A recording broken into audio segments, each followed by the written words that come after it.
You get them with your health. So why not with your wealth? Your stock market investments deserve a second opinion. At Henyon & Walsh, it only takes a second to schedule your free second opinion.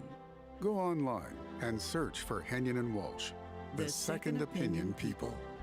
Investing involves risk, including the possible loss of principal. Advisory services provided by Henyon & Walsh Asset Management. Securities offered by Henyon & Walsh Inc. Member FINRA SIPC. Hi, I'm Joe with SimpleSaleUSA.com, and I buy houses cash. If you own a house and want to sell it fast at a fair price, call me at 203-896-4000.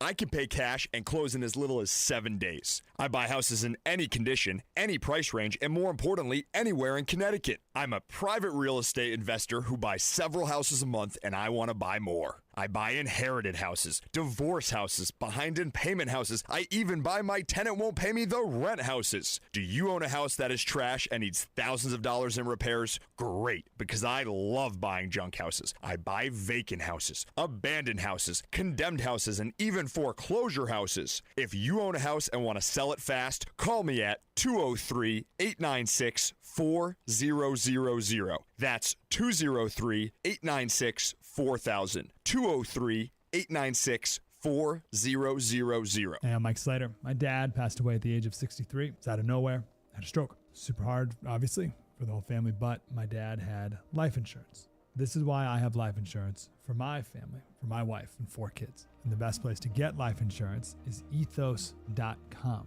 because you can do it in 10 minutes. And there's no medical exam and no blood test, just a few health questions. Get life insurance in 10 minutes so your family is protected. Ethos, E-T-H-O-S, ethos.com/life. I'm Ed Evans, CEO of Consumer Cellular. Ever wonder why Big Wireless wants you on an unlimited plan? They probably want you to cover the cost of those 20-somethings using all that data every month. But most people 50 and up like me only use 12 gigs or less. Don't get bamboozled by Big Wireless. Switch to Consumer Cellular. Our plans start at just $20, and we use the same towers as the big guys. Join the millions who choose something better, because if you're not using all that data, you're probably getting used. Call 1-888-FREEDOM, visit consumercellular.com/facts or a store near you. Plans include $5 credit for auto pay and e-billing. See site for additional facts.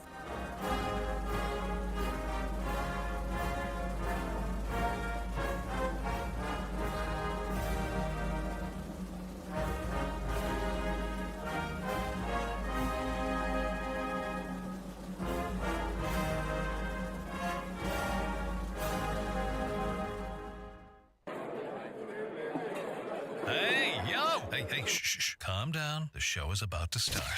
Reese on the Radio. Turn it up. Turn it up low. Turn it up loud. It's like a dream come true. Turn on your radio. Reese is on the radio. Yo, let's get it. Due to the nature of this program, discretion does not exist. It's Reese on the Radio. Right now on WTIC News Talk 1080.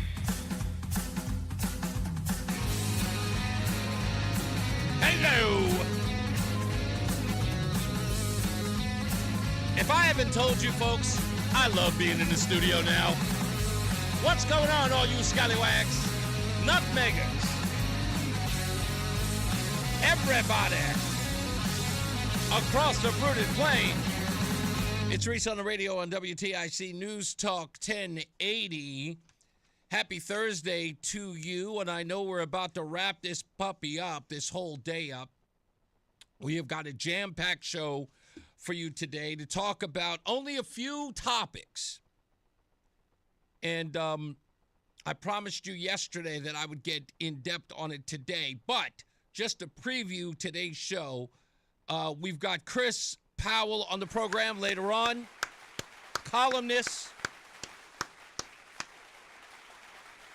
ChrisPowellColumn.com for all of his writing. So he'll be on the program at 4 o'clock to talk about his latest article on homelessness, on the housing crisis, as they're calling it. I'm going to go in another direction today. I think we're being bamboozled, but we'll talk about that. And we'll talk about it with Chris. Chris is going to set us up for my monologue as it comes to affordable housing, as it relates to affordable housing in the state.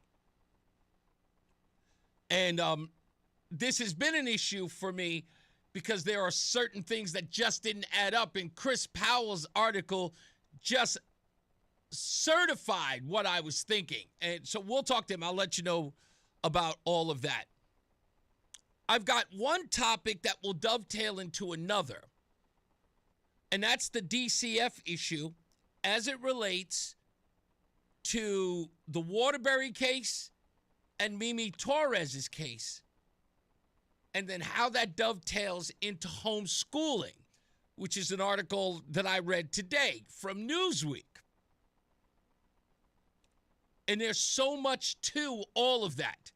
So jam-packed but very limited on topics, plus your phone calls at 860-522-WTIC, 860-522-9842. I want to thank my wife for bailing on me while I was in the gym today. She picked up a couple of weights. She got in the elliptical. She didn't feel comfortable. She was out of it. She said, yeah, I'm just going. After she forced me to work out this morning, which I did. I did work out this morning. I broke a sweat. And I was telling Roland, I don't feel myself today. I ate avocado in the morning. I don't eat avocado anytime. But my wife gave me about half a avocado to eat this morning with some eggs and some bacon. I had to have coffee with no sugar. We're part-time fasting, so therefore we eat every 12 hours. This is to bring my weight down a little bit. I'll admit, I've gained a few pounds. But she bailed on me in the gym this morning. She said, you know what, I'll come out. I'll be here later. You have fun. The objective, and I got it. She didn't have to fool me. She gave me the impression, I want you to come work out with me. And, of course, I don't want to disappoint my wife. I wake up in the morning, I get dressed. She goes, what are you doing? We're going to the gym. I thought we were doing a gym thing. Okay, gets up. I get in the gym. I start getting a rhythm. She turns around and says, yeah, you know, I'm going to come later. Now, I can't quit now because I'm not a quitter. Well, unless it's cigarettes and booze, but you know what I mean. So I got to look like, I can do it, so I do it. I work out for a half an hour, and I'm in a good sweat. Watching Fox News, getting my morning on, drinking a hot cup of coffee with no sugar. She tells me I'm going to get used to it. I think, she's lying. She's flat out lying. I'm not getting used to it. Coffee without sugar, it's just muddy water. That's all it is. There's no taste to it. Just tastes like dirty water. I'd rather just drink water, which is probably what I'm going to end up doing from now on.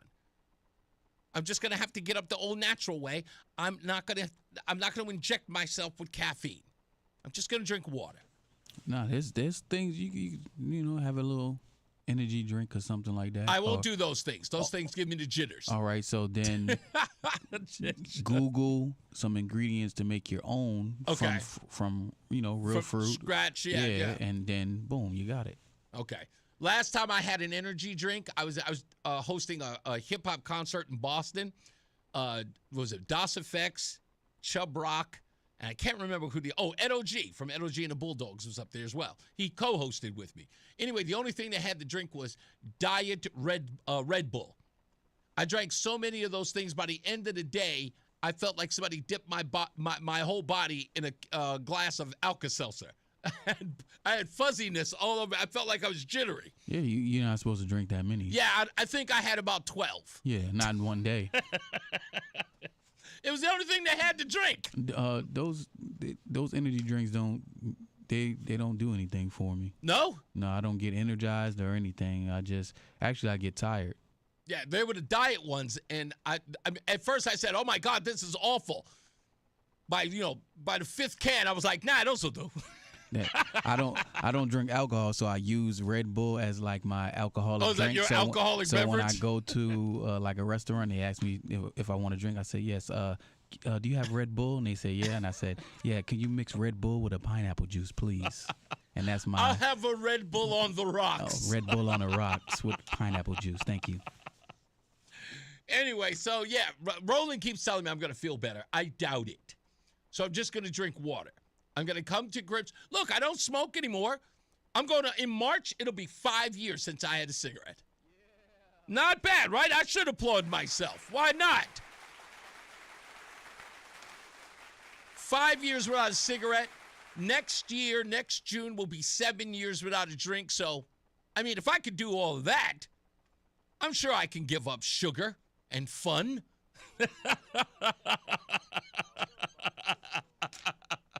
You know, a clinical psychiatrist told me what I said. It was like, you know what? I've been off of alcohol for about a year. I said, you know what? I'm going to try cigarettes. The woman looked at me. She said, okay, slow down. Don't get ahead of yourself. Next thing you know, you're talking about you can fly. She goes, cigarettes are harder to get over than heroin.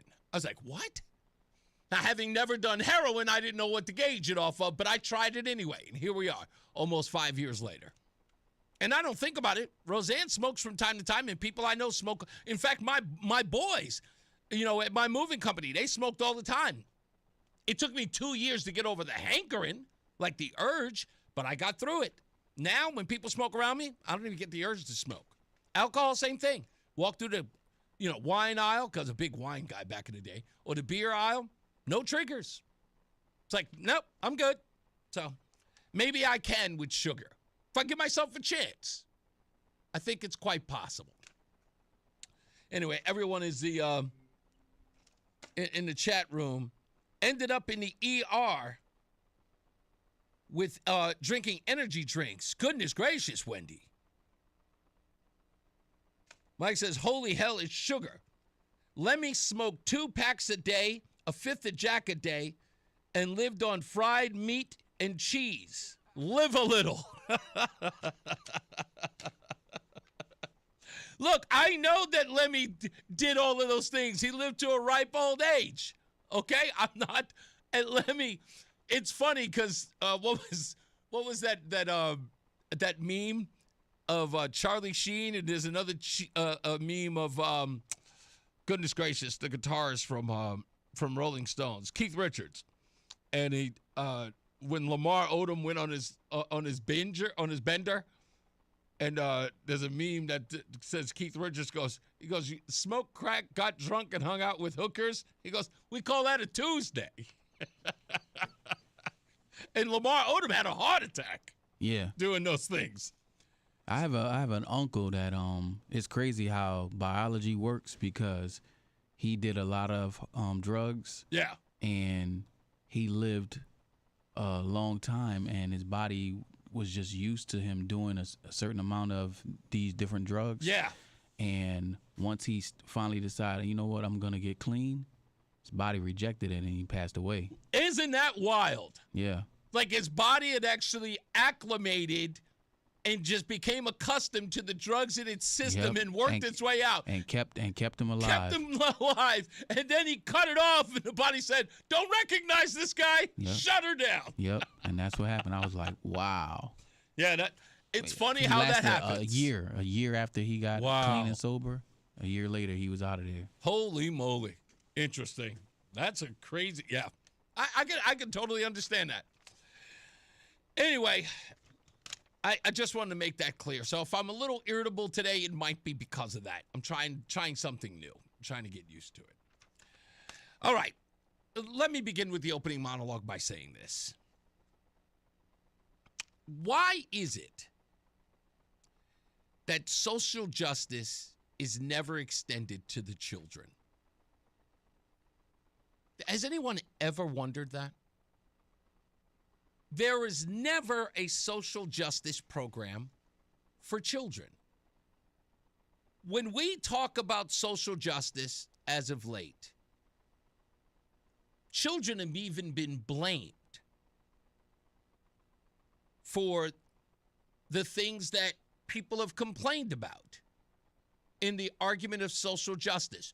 You might remember Coca-Cola had these folks come into their corporate office telling them about anti-racism programs.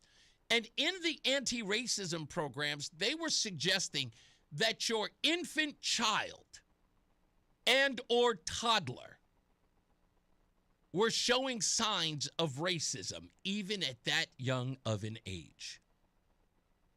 And that you were responsible for it because you were genetically predisposed as a child that if your parents were white, you are going to grow up to be racist. It is also the case when it comes to transgenderism or, I don't know, sexuality in general. There always seem to be sacrificing the kids and especially their innocence. They tell children that they are innocent and they can't make decisions for themselves unless, of course, it's what gender they are or whether or not they should remove their genitalia. They all seem to be the ones that we take the social justice out on. We need to invent things that jeopardize children's innocence. Putting pornographic books in libraries. Having drag queens come to classrooms for story hour. What social justice is applied to children in any of these cases that benefits them? Nope. It all benefits the adults. Usually, social justice affects the children most in a negative way. And we've been investigating lately, folks, as it relates to Mimi Torres, that social justice may have played a huge role in her death. And in many cases, the death of plenty of children. I am not suggesting that anyone is setting out to kill kids, but what I'm saying is, for the sake of social justice, they are putting children in harm's way because they are the last individuals who were ever considered when talking about social justice.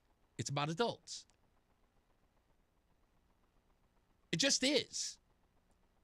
The Mimi Torres story shows me something very interesting. So hear me out. What we know in Connecticut, just Connecticut, is that we have politicians who are actively protecting a group of people primarily based on their ethnicity. You see, when they're talking about illegals in the state of Connecticut, they're not talking about Afghan illegals. They're not even talking about Haitian illegals. They are predominantly speaking of Hispanic and Latino. Why? Because a majority of those who have come across the border illegally and have ended up in the state and in other places, but I'm just talking about Connecticut, tend to be Hispanic or Latino. And when you are trying to protect that community from scrutiny or bad press, who do you protect? Not the children. Because what do we know? How many times have we seen a story? Danbury, Hamden, Newington, New Britain, Bristol, Hartford. How many of the individuals who have been arrested have been charged for harming children? And how often are those stories swept under the rug? You have to find out about them on national news networks or maybe conservative-leaning media here in the state. You never hear the politicians who protect those groups ever say that it is shameful and it is horrible that those individuals were doing those things to those children and those people need to get out of here. You will never see a press conference with any of these guys, and yes, I'm talking to you, John Larson. Yes, I'm talking to you, Rosa DeLaura. Yes, I'm talking to you, Dick Blumenthal. Yes, I'm talking to you, Matt Lesser.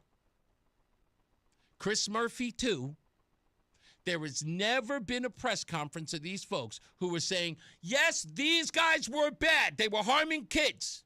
But that doesn't mean that you sweep up everyone, because I can get down with that argument. Some of these people are innocent. These guys who did the crazy stuff, hurting kids, no. Those guys got to go. In fact, hold on. Give me a minute. I'll drive downtown with you. But no, they're ignored. Why? Because social justice is social justice. The kids be damned. The social justice is more important than the children. And Mimi Torres fell right into that trap. When we come back, I'm going to explain it to you. How social justice killed Mimi Torres and plenty of other kids in the state of Connecticut. In my opinion, through the neglect of DCF protecting social justice, but not the children.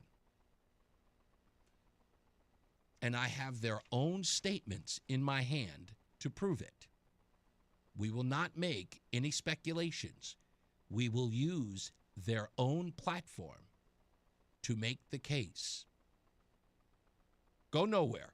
More news, more views, and more on this topic when we return. It's Reese on the Radio on WTIC NewsTalk 1080. You've been here before, standing in front of the mirror, tired of wondering where your weight loss journey went wrong. I'm Paige Lopez. I know the feeling, and that's why I started Awaken 180 Weight Loss. Our medication-free program helps you lose weight without expensive injections. No tiny portions, no constant hunger, just real, sustainable weight loss. Look and feel your best with personalized coaching and lifetime support. To kickstart your transformation, visit awaken180weightloss.com or call 844-346-1800. Attention Southern New England HVAC and mechanical contractors. Eagle Rivet is your trusted roofing partner for professional roof penetrations and flashing. We ensure your customers' roofs remain watertight during installations, protecting their warranties. We also offer complimentary roof inspections to identify potential issues before any HVAC work begins. Call Eagle Rivet today at 860-953-1231 or visit us online at eaglerivet.com. That's EAGLERIVET.com. Eagle Rivet is proud to support Rebuilding Together Hartford. If you're one of the millions of Americans behind on your taxes, if you're afraid to open your mail because IRS collection letters could be coming, listen carefully. The IRS is cracking down, taking paychecks, freezing bank accounts, revoking passports. That's a fact. But here's what most people don't know. There are official tax relief programs designed to help struggling taxpayers. Programs that could save you thousands if you qualify. No one knows these programs better than the experts at Optima Tax Relief. Optima's award-winning team will fight to protect your paycheck, your passport, and your property. Their tax attorneys and licensed tax professionals will work tirelessly to get you the best deal possible with the IRS. Every day, penalties and interest keep piling up, so don't wait. Call Optima now for a free consultation. Call 800-354-2840. 800-354-2840. 800-354-2840. Optima Tax Relief. Some restrictions apply. For complete details, please visit OptimaTaxRelief.com. Painkillers, steroids, ice packs, and gravity chairs. Nothing relieved Abby's back pain. But the answer was right there the whole time. I've heard the QC Kinetics commercials many times on the radio, and it seemed like all of a sudden, everywhere I went, every store I went into, when I'd get in my car, there was the QC Kinetics commercial. And I'm like, okay, I'm getting the idea. I'm supposed to go and check out and have a consultation. Patients who have exhausted every means for relief are always welcome at QC Kinetics. In fact, tens of thousands around the country will tell you that QC Kinetics regenerative treatments helped relieve their chronic joint pain without any surgery or harmful drugs. I feel like a person that's never had back pain, and I have written QC Kinetics and the phone number down on my business card so many times I can't count. Abby can't stop talking about what QC Kinetics did for her. Now it's your turn. Call today for your free consultation. Call QC Kinetics, 860-440-PAIN. That's 860-440-PAIN. 860-440-PAIN. And now, a WTIC News Update. WTIC News Time is 2:30. Connecticut Governor Lamont announcing the state is adding up to 1,000 new spaces in its early childhood education program. Also speaking at a news conference that Lamont appeared at in Hartford was Connecticut parent Tricia Hamlin. Expanding access will help families like mine and all Connecticut families find stability, opportunity, and peace of mind.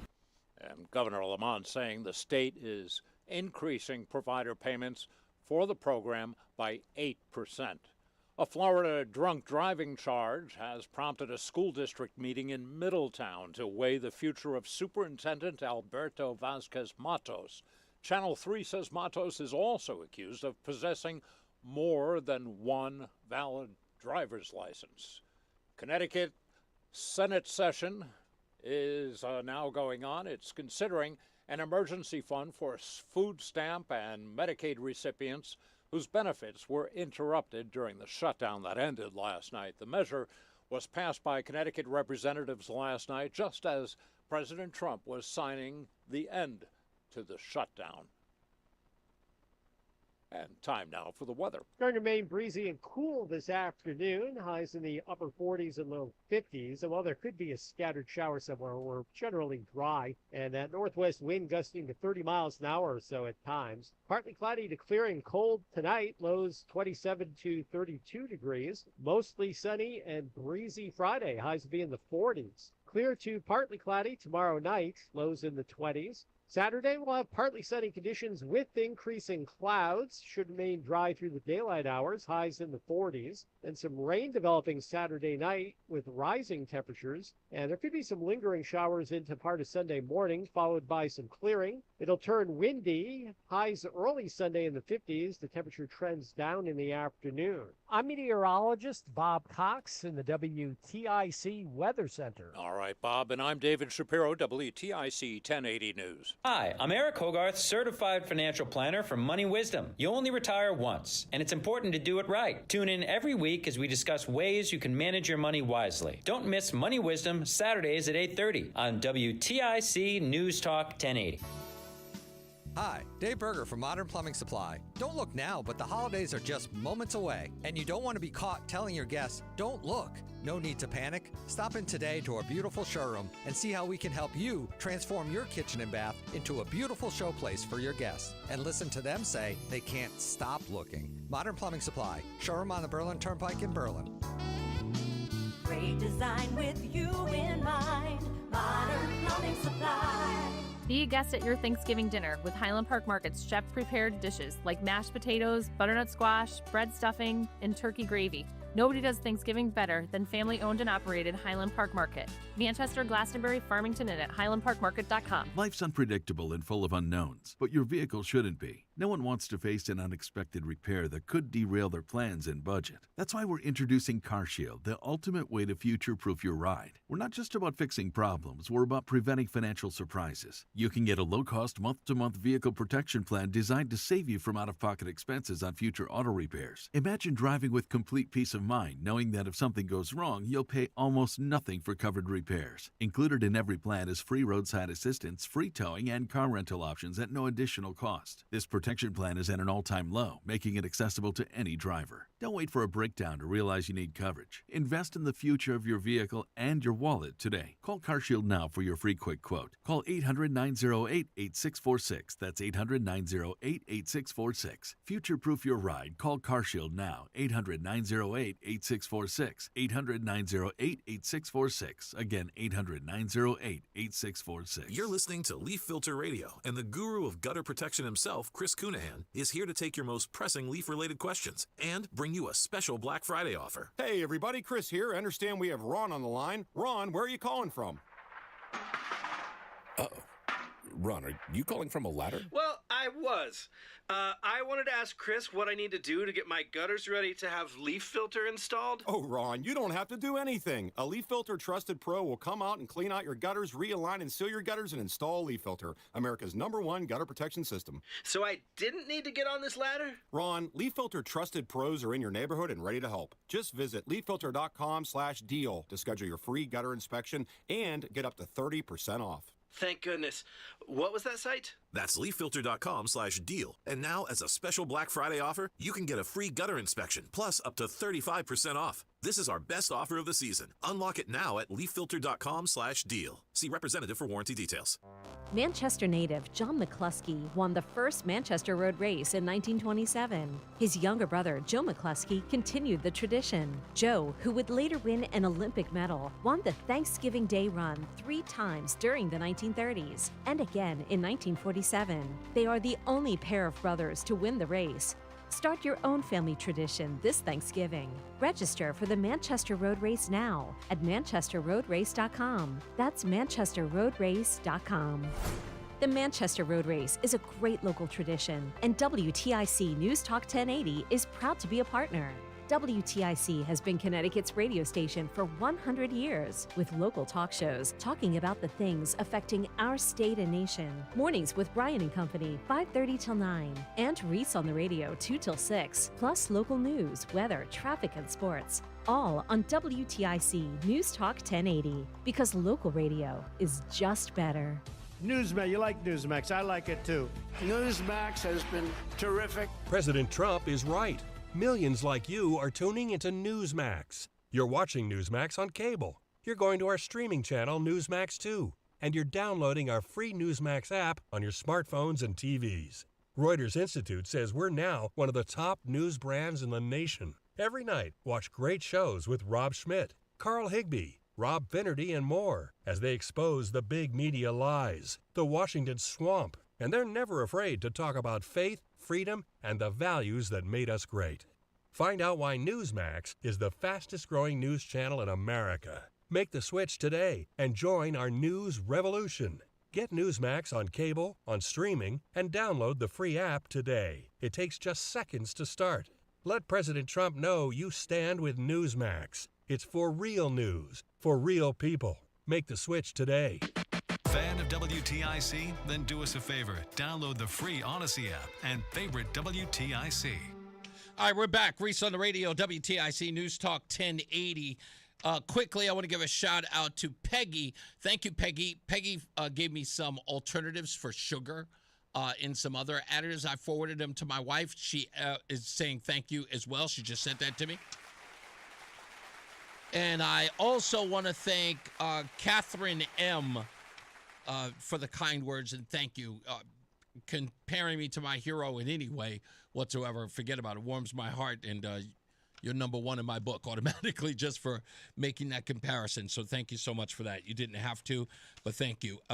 Catherine said that it took a little time for me to grow on her, but she loves the show, and I expect that. I'm not typical. It isn't a typical show, and I knew that from the outset. That's what.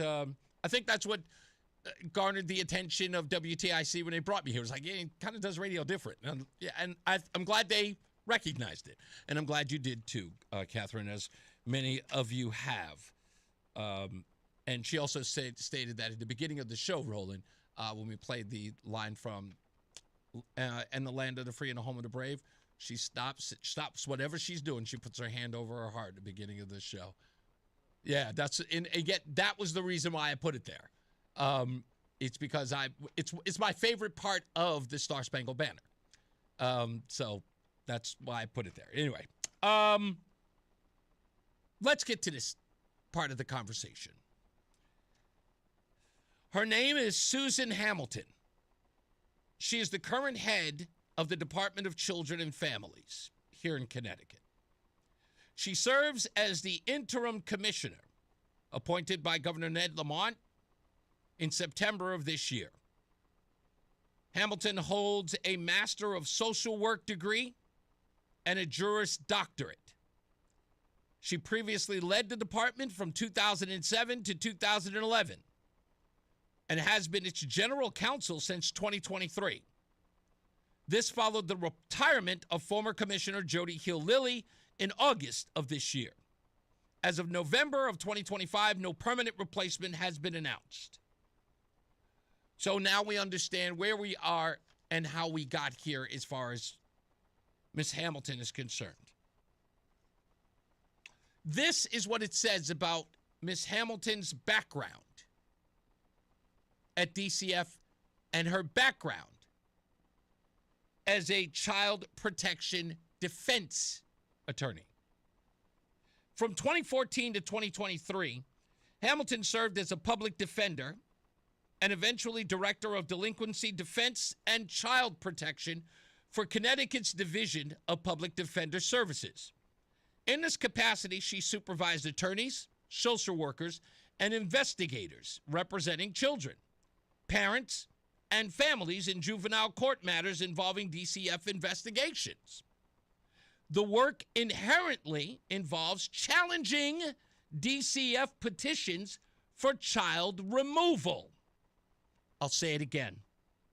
This work inherently involves challenging DCF petitions for child removal, neglect findings, or termination of parental rights, civil actions that can sometimes escalate to criminal charges for parents if evidence of abuse emerges.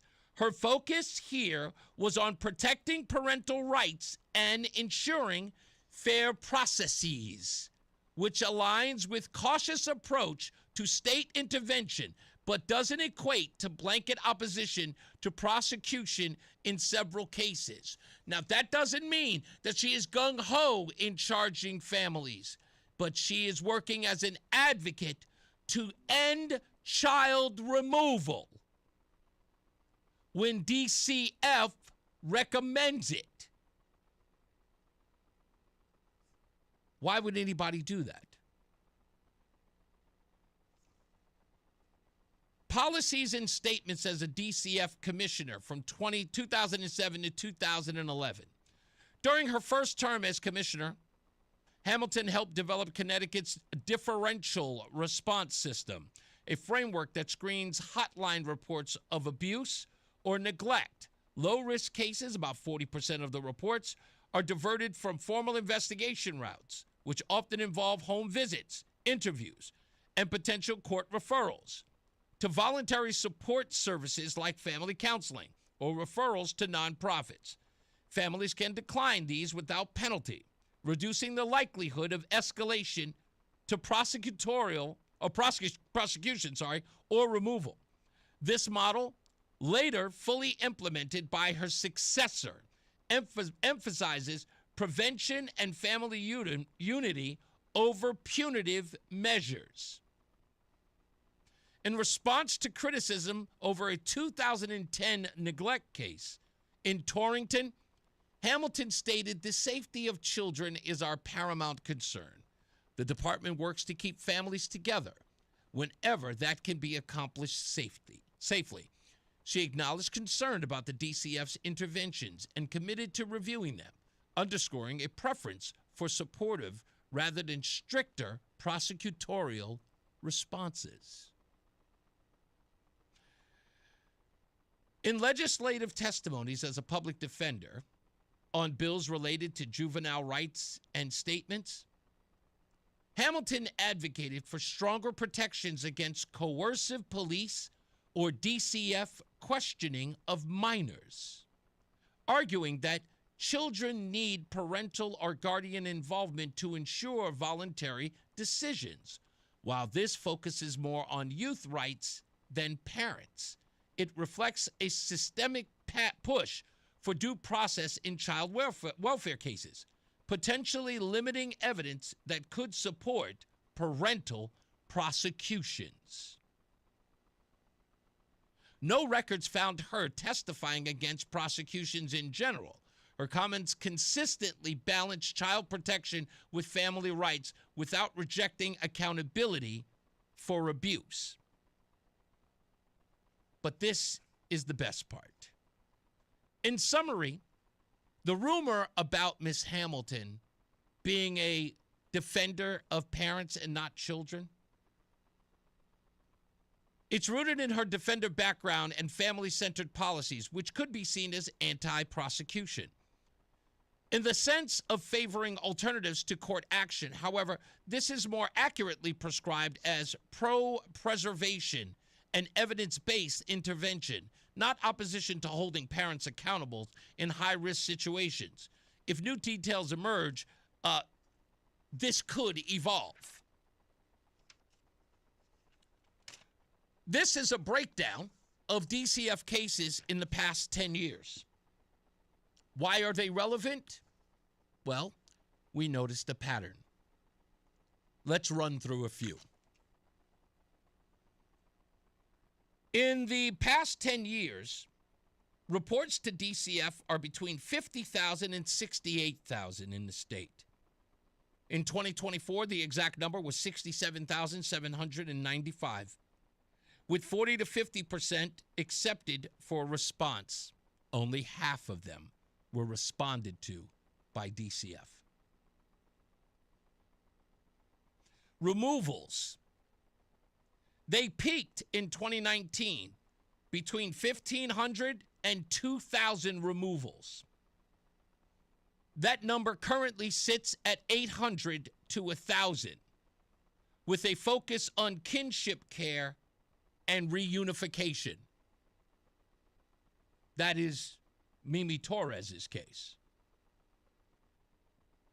Children in placement, point in time at the end of the fiscal year, it declined in 2015 at 4,200 to just 2,800 in 2024. This is an incredible drop in children in placement. For what reason would that drop, almost half, happen in that time? We looked into it. In 2021, the continued decline in kinship placements, DCF prioritized those cases for people of color. Why?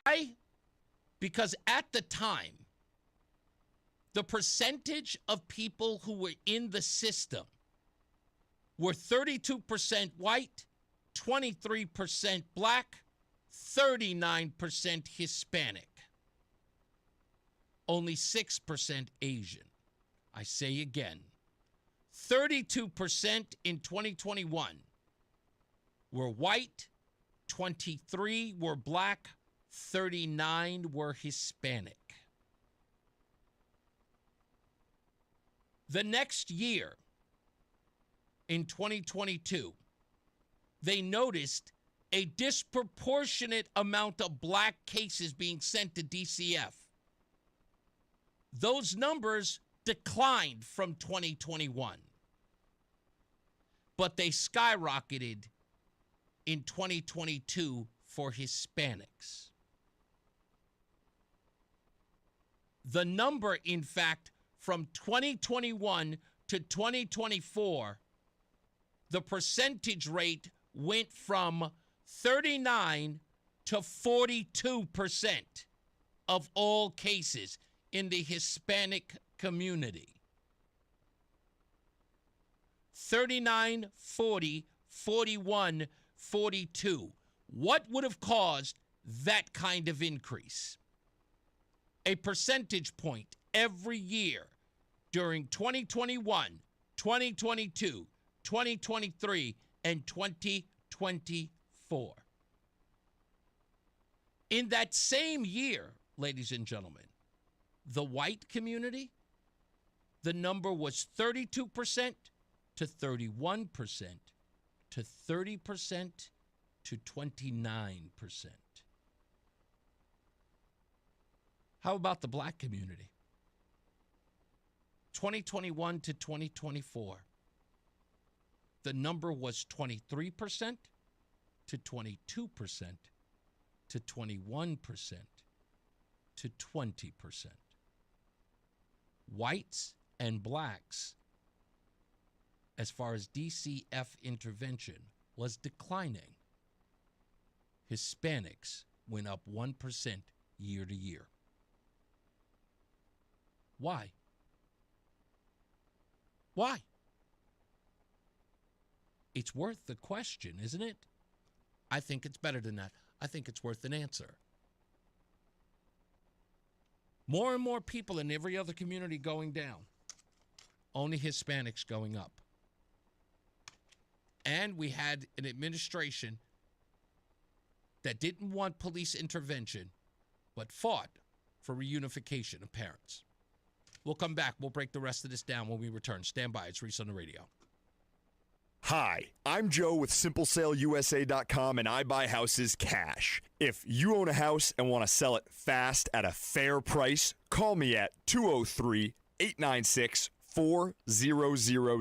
I can pay cash and close in as little as 7 days. I buy houses in any condition, any price range, and more importantly, anywhere in Connecticut. I'm a private real estate investor who buys several houses a month, and I want to buy more. I buy inherited houses, divorce houses, behind in payment houses. I even buy my tenant won't pay me the rent houses. Do you own a house that is trash and needs thousands of dollars in repairs? Great, because I love buying junk houses. I buy vacant houses, abandoned houses, condemned houses, and even foreclosure houses. If you own a house and want to sell it fast, call me at 203-896-4000. That's 203-896-4000. 203-896-4000. This is an important public service announcement for our listeners. Reese on the Radio is also a podcast. You can find us anytime on Apple Podcasts, Spotify, or wherever you get your podcasts. Catch the full episode, listen by individual hour, or jump straight to the highlights. Just open up your favorite podcast app, search Reese on the Radio, and hit the follow button so you can get every minute of the show your way and on your time. You're listening to Leaf Filter Radio, and the guru of gutter protection himself, Chris Cunahan, is here to take your most pressing leaf-related questions and bring you a special Black Friday offer. Hey, everybody, Chris here. I understand we have Ron on the line. Ron, where are you calling from? Uh-oh. Ron, are you calling from a ladder? Well, I was. I wanted to ask Chris what I need to do to get my gutters ready to have leaf filter installed. Oh, Ron, you don't have to do anything. A Leaf Filter Trusted Pro will come out and clean out your gutters, realign and seal your gutters, and install Leaf Filter, America's #1 gutter protection system. So I didn't need to get on this ladder? Ron, Leaf Filter Trusted Pros are in your neighborhood and ready to help. Just visit leaffilter.com/deal to schedule your free gutter inspection and get up to 30% off. Thank goodness. What was that site? That's leaffilter.com/deal. And now, as a special Black Friday offer, you can get a free gutter inspection, plus up to 35% off. This is our best offer of the season. Unlock it now at leaffilter.com/deal. See representative for warranty details. It's Reese on the Radio on NewsTalk 1080 WTIC. Now, I play all of this stuff for you folks. If you're sticking around, we're talking about DCF and its efforts to keep parents involved with the children who are being seen by DCF, trying to keep the police out of the system, trying to keep the police out of it. They don't want police involvement. They don't want prosecution of parents. For whatever reason that is, it's only harming the children. This is nothing more than restorative justice. Why?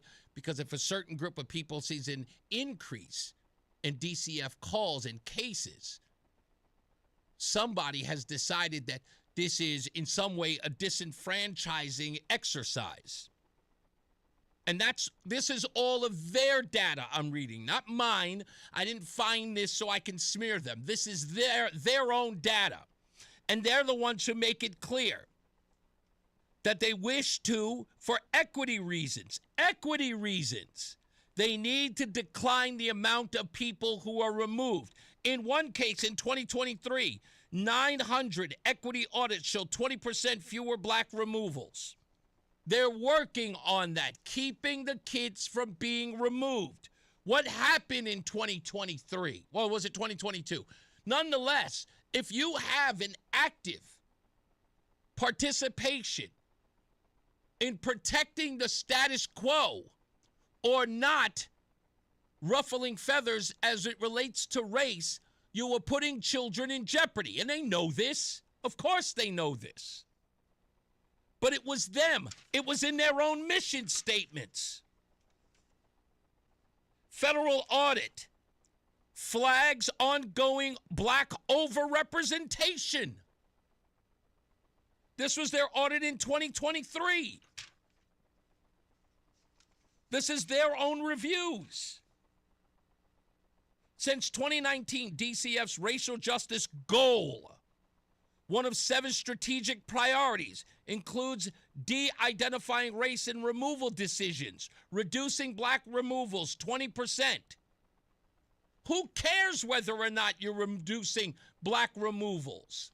In order to do that, you have to actually neglect the abuse that's happening in the child's life, don't you?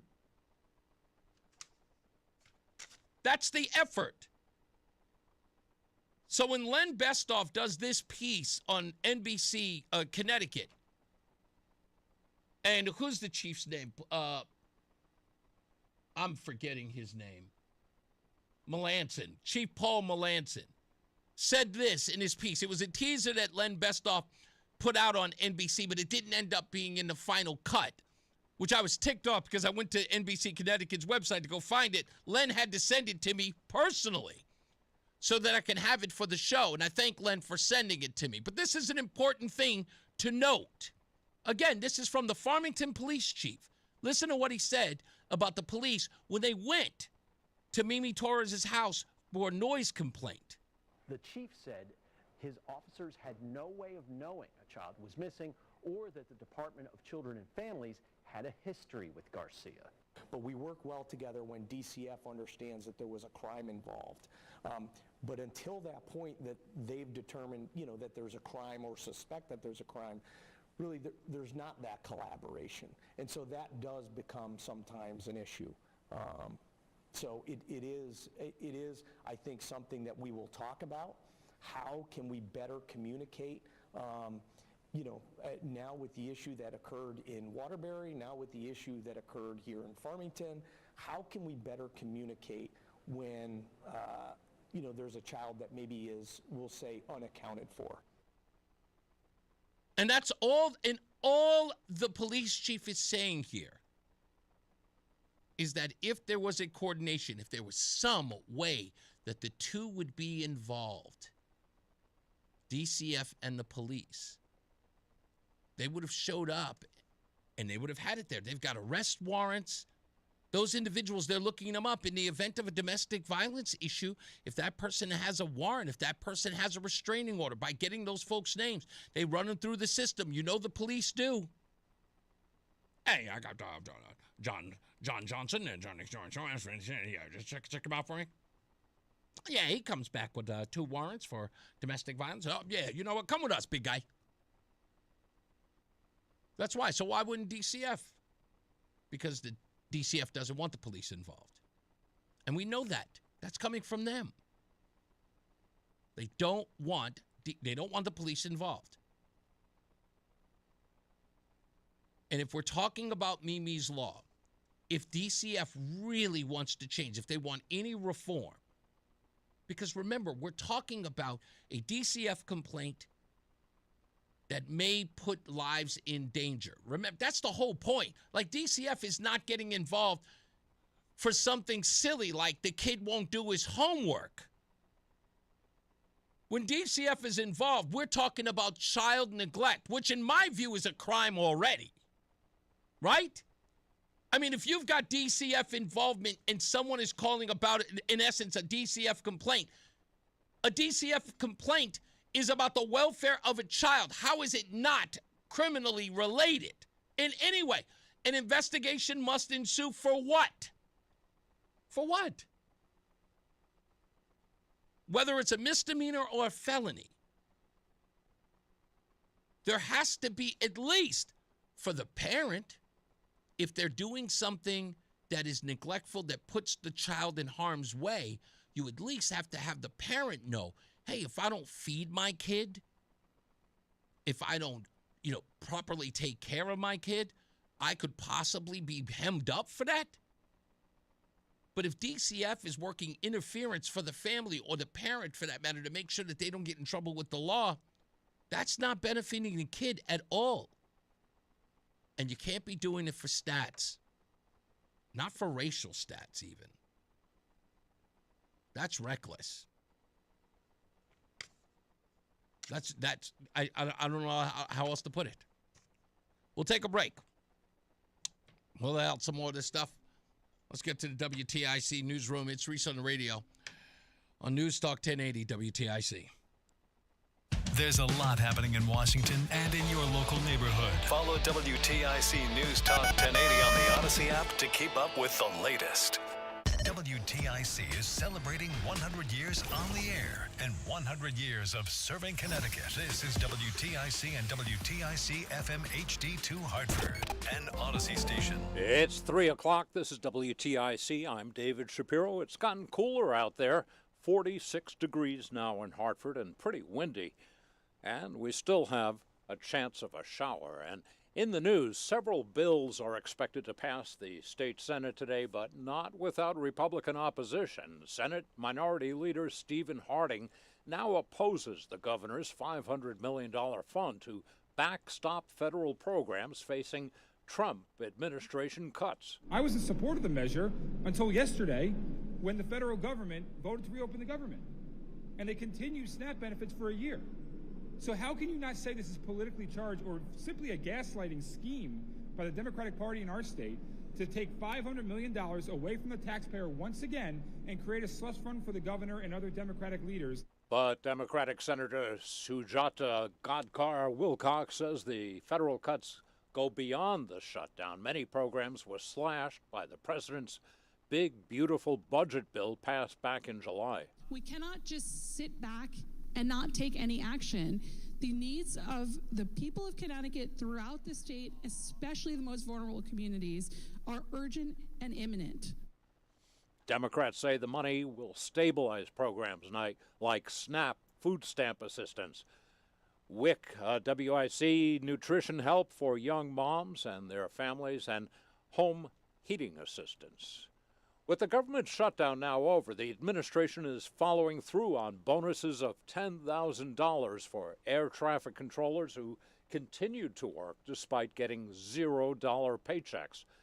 Secretary of Homeland Security, Kristi Noem. What that means is that we are going to not only continue their paychecks like they should have received all along, but also they're going to get a bonus check for stepping up, taking on extra shifts, for showing up each and every day, for serving the American people, and taking seriously the mission that the Department of Homeland Security takes seriously and that they take seriously. What about funds for food stamps? Some recipients got partial allotments, but others got all of their SNAP benefits when states stepped in to pay them. The USDA tells CBS News recipients in most states should see their benefits loaded onto their electronic benefits transfer cards within 24 hours. But some states say it could take up to a week for some recipients to get their delayed aid. About two-thirds of the states had issued only partial or no benefits before the shutdown ended last night. Christopher Cruz, CBS News, Washington. A top education official here in Connecticut is accused of driving drunk in Florida. That's according to Channel 3. It's now reporting that Middletown School Superintendent Alberto Vasquez Matos is also charged with having more than one valid driver's license. A meeting being held today to discuss Matos's future as school's superintendent. And we're getting word from CBS News that senior officials have presented President Trump with updated options for military action in Venezuela. Senior military officials on Wednesday presented President Trump with updated options for potential operations in Venezuela, including strikes on land. Sources familiar with the meetings at the White House said Secretary of War Pete Hegseth, Chairman of the Joint Chiefs of Staff Dan Kane, and others briefed the president on military options for the coming days. No final decision has been made. Jennifer Jacobs, CBS News, the White House. This is about the last thing we need. A new flu. The strain, a version of H3N2, is quickly spreading across Japan, the UK, and Canada. It mutated 7 times after the makeup of this year's flu shot had already been decided. Still, Walgreens Chief Pharmacy Officer Rick Gates says you should get your flu shot soon if you haven't already. So if you think about going to your families over the holidays, this is the time to get protected right now. It's not clear if the H3N2 strain is in the U.S. yet. The CDC hasn't provided a flu update in 2 months because of the government shutdown. Michael Wallace, CBS News. WTIC weather. Temperatures this afternoon mostly in the upper 40s and low 50s. There's a bit of a breeze. In fact, that northwest wind may be gusting to 30 miles an hour more from time to time. And there could be a scattered shower still in a couple of areas, but we're mostly dry through the remainder of the day. Partly cloudy and clear tonight. Lows 27 to 32 degrees. And then it's another breezy day Friday, mostly sunny with a few clouds mixed in. Highs will be in the 40s tomorrow. Clear to partly cloudy Friday night with lows in the 20s. Saturday, partly sunny with increasing clouds. Daytime highs in the 40s. Then some rain develops during Saturday night. The temperature will rise Saturday night and will start out in the 50s Sunday morning, but the temperature will turn cooler later in the day. There could be some lingering showers early Sunday, followed by some clearing. It's windy, and Monday will have a mix of sun and clouds. Windy conditions, highs in the 40s. I'm meteorologist Bob Cox in the WTIC Weather Center. And I'm David Shapiro, WTIC 1080 News. Another summer over, and you may have noticed that your energy is lower. Your workouts aren't as productive. Perhaps you aren't sleeping as well and feel foggy all the time. Maybe even your sex drive is off. This is Dale for Northeast Men's Health, and if you're experiencing some or all of these symptoms, it's likely you have low testosterone. And if that's what's going on with you, don't wait. You need to call us at Northeast Men's Health and get treated for your low T, because living with low testosterone is no way to live. With our low T treatments, if you're like most guys, your life will change considerably. Improved sleep, better energy, greater gains in the gym, better mental clarity, and your sex drive will likely improve as well. Plus, most men see these results in just a few weeks. So call us. Your initial visit is just $99 and includes PSA and T tests and a medical consult. And if you start treatment the day of your appointment, your visit is free. Call 800-930-5956. That's 800-930-5956. Or go to northeastmenshealth.com. We have 6 offices across the Northeast to serve you. Northeast Men's Health, a Promedic restorative health practice. Dan owed an unbelievable amount of money to the IRS. I got behind on my taxes. It's a horrible feeling. He was in denial. And when I got those letters from the IRS, you wanted to act like they didn't exist. Finally, Dan turned to Optima Tax Relief, the leading tax resolution firm. A-plus rated by the Better Business Bureau, they've resolved over $1 billion for their clients. Optima got me a settlement with the IRS. These people are really people-friendly. It was every bit of a new lease on life for me. The fast action and the great results made Dan's head spin. I felt like I was in a dream, but it's real, and I have paperwork to prove it. They got the job done, and life is good. For tax help you can trust, call Optima now for a free consultation. If you're worried about what's going to happen with the IRS, stop worrying. Make the call now. Call 800-354-2840. 800-354-2840. 800-354-2840. Optima Tax Relief. Testimonial from an actual client. Some restrictions apply. For complete details, please visit OptimaTaxRelief.com. Reese on the radio, making sense of the news. Yeah, even when it makes no sense at all. Now on WTIC, News Talk 1080. I know I heard you say that it was like 2 minutes. I just flat out ignored it because I got caught up looking at something else. Let's get to some headlines. Why does it always sound low? A study by the Texas personal injury law firm known as Angel Reyes and Associates examined the National Highway Traffic Safety Administration's fatality analysis reporting system to identify which highways are seen with the highest number of fatal crashes over the past 3 years. The Golden State, California, outsized presence on the list reflects both its massive population and the unique dangers posed by its high traffic corridors. But congratulations goes to Hartford because you made the list. Hartford made the list of the top 100 most dangerous highways in America. Do you dare to guess what number Hartford landed on and which highway? Do you want to go for you're a gambling man, Roland? Come on. Which highway do you think made the top 100 dangerous highways on this list? Which highway in Connecticut, and where do you think it placed on the list? I'm going to say 84. Ding, ding, ding, ding, ding. You're 100% right. It was I-84. Okay. In Hartford specifically is where it ranked. Where did it rank, do you think, in the top 100 of most dangerous highways? In essence, most fatalities in 3 years. Where do you think it ranked? I'm going to say number 7. Oh, damn. No prize for this guy. Oddly enough, for the first time, Hartford has something to celebrate. Hartford landed at the 100th spot. Oh, that's good. All right. That makes me feel a lot better. It makes me feel better, too. In 3 years, I-84 in Hartford has suffered 20 fatalities, ranking itself at number 1 in the top 100. I mean, number 100 in the top 100. All right. I mean, it's still sad. That's still sad, yes. But it's not like the rattiest city. It's not like the rattiest. That's why I was confused. Yeah, you would hope that it would be just up there with the rattiest, number 5 for rattiest, number 7 for most fatalities on a highway. No, that just turned out to be 20 in the last 3 years. So they got a lot. They're the rattiest, but they're keeping safer. They're keeping people alive on the roads. At least. That you can at least be thankful for. The United States Mint yesterday did its final circulation of the 1 cent coin. The Philadelphia facility yesterday ended its 232 years of continuous penny production. The penny had its roots in the early republic. Congress first authorized the copper one in 1792 in the Coinage Act, and production at the mint began shortly thereafter. Since 1909, the coin has borne the prolific photo of Abraham Lincoln, and they said, in the God Bless America thing, and they said that they're going to save $56 million in order, once they've stopped production, which happened yesterday. I do believe that, if I remember this correctly, it costs 3 to 4 cents to produce 1 penny.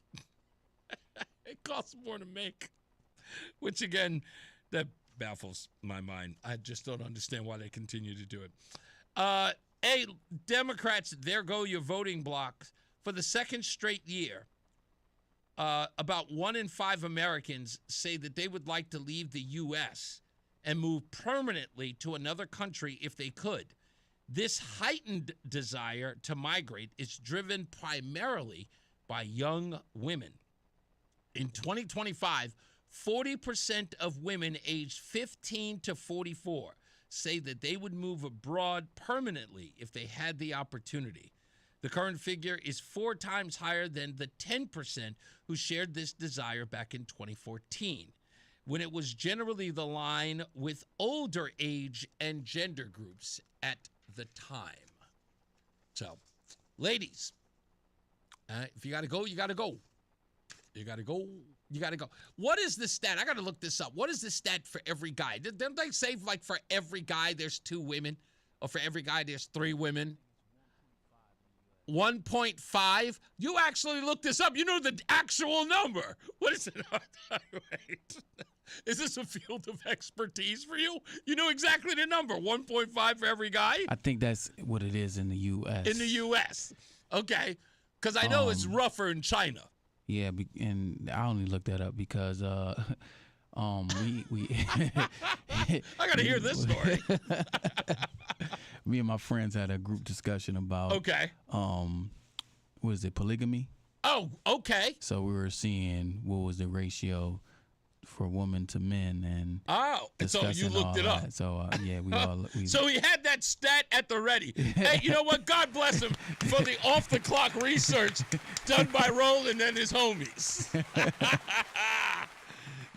So if in essence, if these women were to leave, then it wouldn't really affect men in this country and ability to find a mate. So, okay, that happens. That happens. Okay, this one's a long one. I've got to go for this, the stupidest thing I read today. Yes, you do. Stupid as can be. This could very well be the stupidest person on the face of the earth. As I said yesterday, the Epstein files have made its way to front page news again. And unfortunately, for all you people who are chomping at the bit to talk about this, should be embarrassed. You should be ashamed of yourselves. Because I get it. I know it's salacious, and many of you think, boy, this is a thorn in Donald Trump's side, and this is going to really railroad his campaign and railroad his presidency. And I keep telling folks, stop embarrassing yourself. Can you please stop embarrassing yourself? Because every time it's brought up, we get horrible, horrible news on this front. Now, I'm going to play some audio for you real quick that you need to listen to. This is audio from Michael Wolff. This is the guy who is in the email back and forth with Jeffrey Epstein. The email that said, as John Silver reported yesterday on this show, that says Donald Trump knew about the girls. End quote. Donald Trump knew about the girls. End quote. This is what that author, who is in a back and forth exchange with Jeffrey Epstein, said last year about Jeffrey Epstein and his exchanges with him. Listen. At that point, Epstein's legal problems began. The police began to investigate him over allegations that he was, that there were underage women coming to his house. Epstein believed that it was Trump who first informed the police about what was going on at Epstein's house. And from that point on, they were nothing but bitter enemies. That's right. They were nothing but bitter enemies. Because, as I've told you before, many people have reported that Donald Trump was an FBI informant because he had personal dealings with Jeffrey Epstein, and Jeffrey Epstein was trying to poach girls from Mar-a-Lago for his personal stead. Okay? We all know that. But here's the stupidest thing I read today. Same guy. Discredited author Michael Wolff once encouraged Jeffrey Epstein to blackmail then-president candidate Donald Trump back in 2015, insisting that the convicted pedophile could generate a debt from him. The Trump-obsessed writer email exchanges with Epstein were among a trove of documents released by the House Oversight Committee on Wednesday. In one email, Wolff floated the possibility of intimidating Trump for his own benefit. As he warned Epstein that the then GOP candidate could be asked about their alleged ties while on the campaign trail, quote, I hear CNN planning to ask Trump tonight about his relationship with you, either on air or in a scrum afterwards. I think you should let him hang himself, he added. If he says he hasn't been on the phone or at your house, then that gives you a valuable PR and political currency. You can hang him in a way that potentially generates positive benefit for you. Or, if it really looks like he could win, you could save him generating a debt. So what was Michael Wolff trying to get Jeffrey Epstein to do? To leverage Donald Trump in one way or another, saying you could get Donald Trump to give you a favor, perhaps a pardon, or you can get political cover, if not media cover, because you could be the guy who could suggest Donald Trump and you had a relationship, and it would benefit the media's efforts to take Donald Trump down. That's what Michael Wolff is talking about. Of course, it's possible that when asked, he'll say Jeffrey is a great guy and has gotten a raw deal, or is a victim of political correctness, which is to be outlawed in the Trump regime, Wolff noted. He also mused that Epstein could be the bullet to end Trump's 2016 campaign if he decided to openly discuss their past ties, and suggested that Epstein should have a strategy in place. Quote, the more Trump looks real, or perish the thought, inevitable, the more reporters are going to be focused on this. So, as you will not be surprised, you need a strategy, the author noted in a January 2016 email exchange. In February of 2016, Epstein responded to Wolff, noting that he's being approached by more reporters as Trump's popularity in the polls grow. He said, quote, this is what Wolff said. Yeah, you're the Trump bullet. New York Times called me about you and Trump. Also, Hillary's campaign's digging deeply. That's ironic. Again, you should consider preempting. Right before the election, Wolf again suggested Epstein could tank Trump's campaign with an email subject line that read, "Now could be the time. There's an opportunity to come forward this week and talk about Trump in such a way that could garner you great sympathy and help finish him." Interested? Okay, now do we get it? Now do we get it? This is Wolf, the guy that everyone's relying on with all of these, talking about and trying to use Jeffrey Epstein to undermine Trump's campaign. And saying, the media would love you, Jeffrey Epstein, if you were to help them destroy him. We get it yet? I'm so happy that you do. 860-522-WTIC. Let's go to Lynn. Hello, Lynn. Hi. I'm calling because I've listened to WTIC. I listened to Rush Limbaugh for years. But today I tried to call Eric Erickson to talk about what he was saying about the tariffs, and they literally hung up on me. Were you going to hold on? Let me ask you this, Lynn.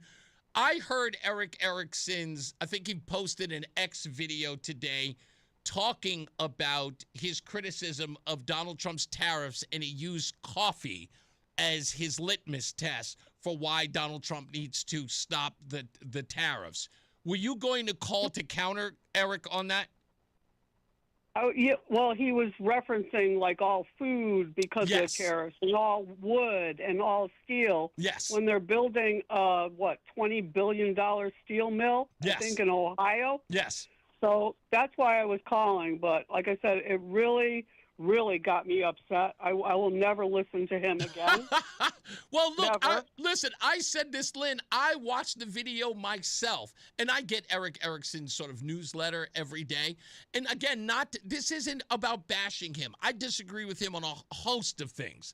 And sometimes, I just said to Roland yesterday, it's like sometimes I wish people would just say that, look, I just don't support Trump and this be the end of it.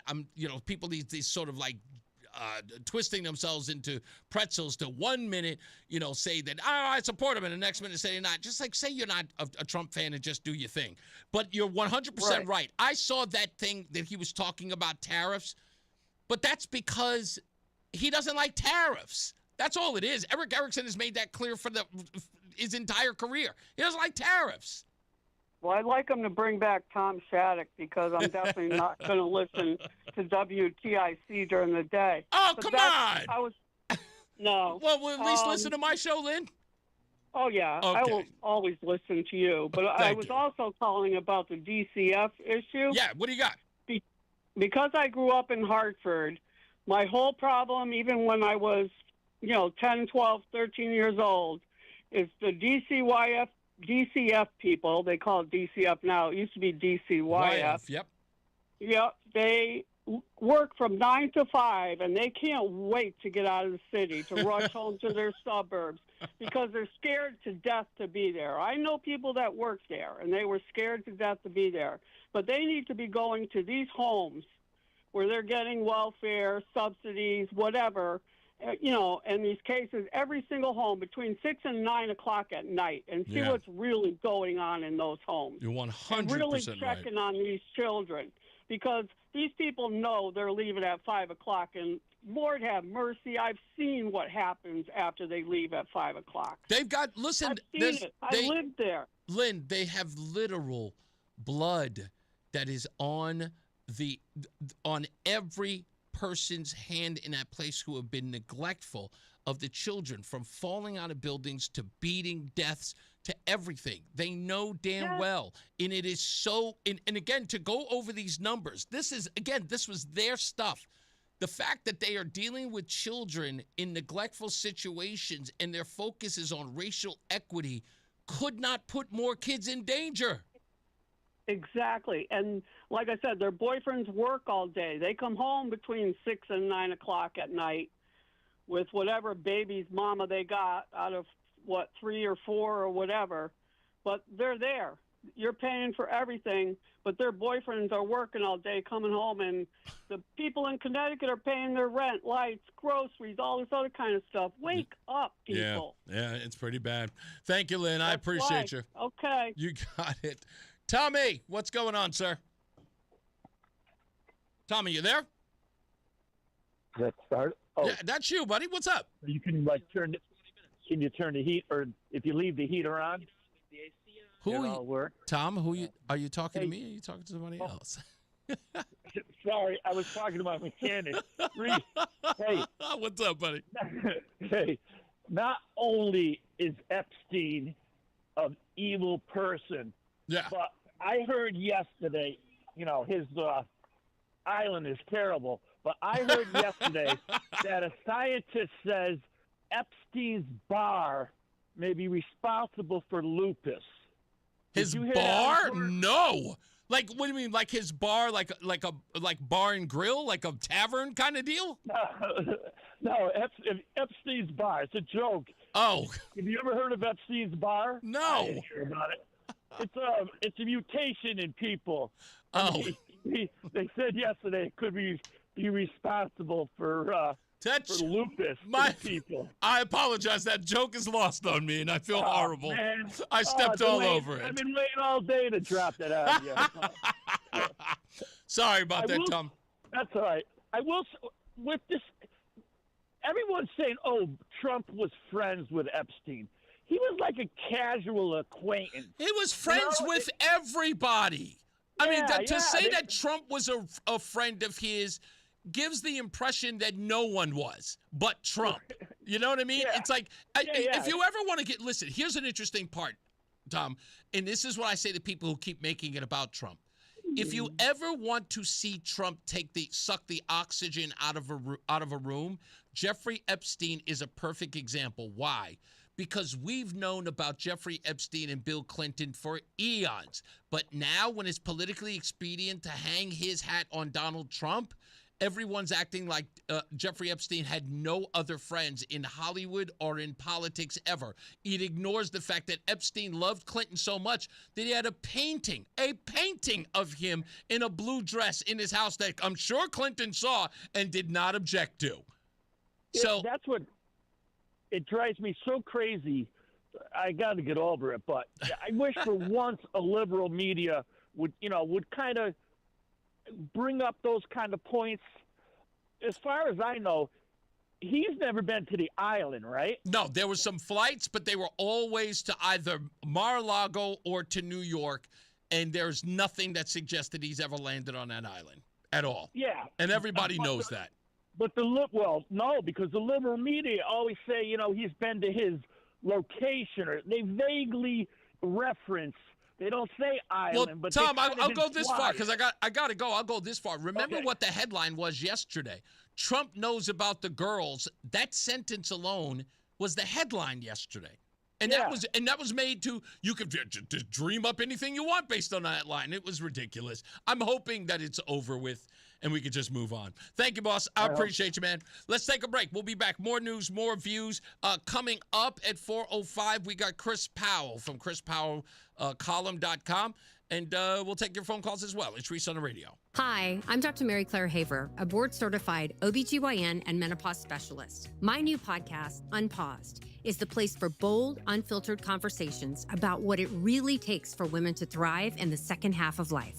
Every week, I sit down with medical experts, cultural icons, and powerhouse women to talk about what really matters. New episodes drop every Tuesday. Listen to and follow Unpaused with me, Dr. Mary Claire Haver, available now wherever you get your podcasts. At Bank of America, we're proud that more than 20,000 veterans and people with military backgrounds have joined our ranks since 2015. Now we're committed to adding 10,000 more over the next 5 years. By helping veterans achieve their career goals, we're moving from appreciation to action, and together, helping expand economic opportunity across America. Visit bankofamerica.com/great place to work. What would you like the power to do? Bank of America, proud to be an equal opportunity employer. Coverage varies by plan. View contracts and exclusions at endurancewarranty.com. If you have a 2004 or newer vehicle that's out of warranty or about to be, Endurance is urgently notifying U.S. drivers about their low-cost vehicle coverage plan designed to save drivers thousands on rising vehicle repair costs. Those who qualify can pick their plan, coverage, and repair shop. Roadside service, towing, and rental cars included. All covered repairs get paid directly to the repair shop for you. Call now for your free quote. Call 800-458-1375. That's 800-458-1375. There's a lot happening in Washington and in your local neighborhood. Follow WTIC News Talk 1080 on the Odyssey app to keep up with the latest. And now, a WTIC News Update. WTIC News Time is now 3:30. A meeting is being held today to weigh the future of Alberto Vasquez Matos as Middletown school superintendent, with Channel 3 reporting that this comes after Matos was charged with driving drunk in Florida. It was a busy night in both Hartford and Washington, with President Trump signing an end to the government shutdown, while Hartford representatives approved a $500 million emergency fund to help SNAP and Medicaid recipients keep getting their benefits during the shutdown. And that ended last night, of course, and the measure is now being considered in the Senate, which is in session today. Smooth going at Bradley Airport today, with just one cancellation this morning. Windsor Locks was not among the airports around the country, including JFK and LaGuardia, that are seeing flight reductions this week of 10% as a result of the government shutdown. Meriden police looking for whoever stole the brass railings from the stairway in St. Rose Church. They're valued at about $8,000. WTIC weather.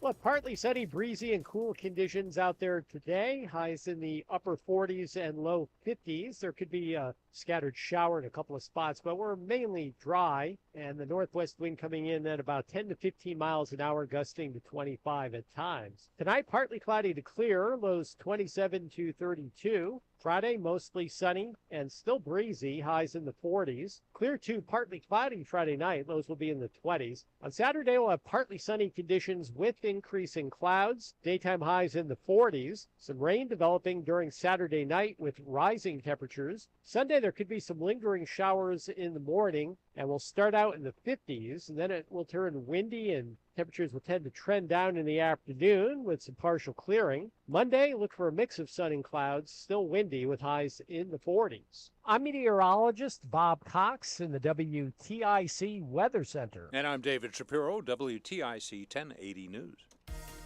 Swapping out your tires? There's nothing like it. With eBay, you find the feel you're looking for, from smooth highway rides to grip for rough terrain. Get all the tires you need at the prices you'll love. eBay. Things people love.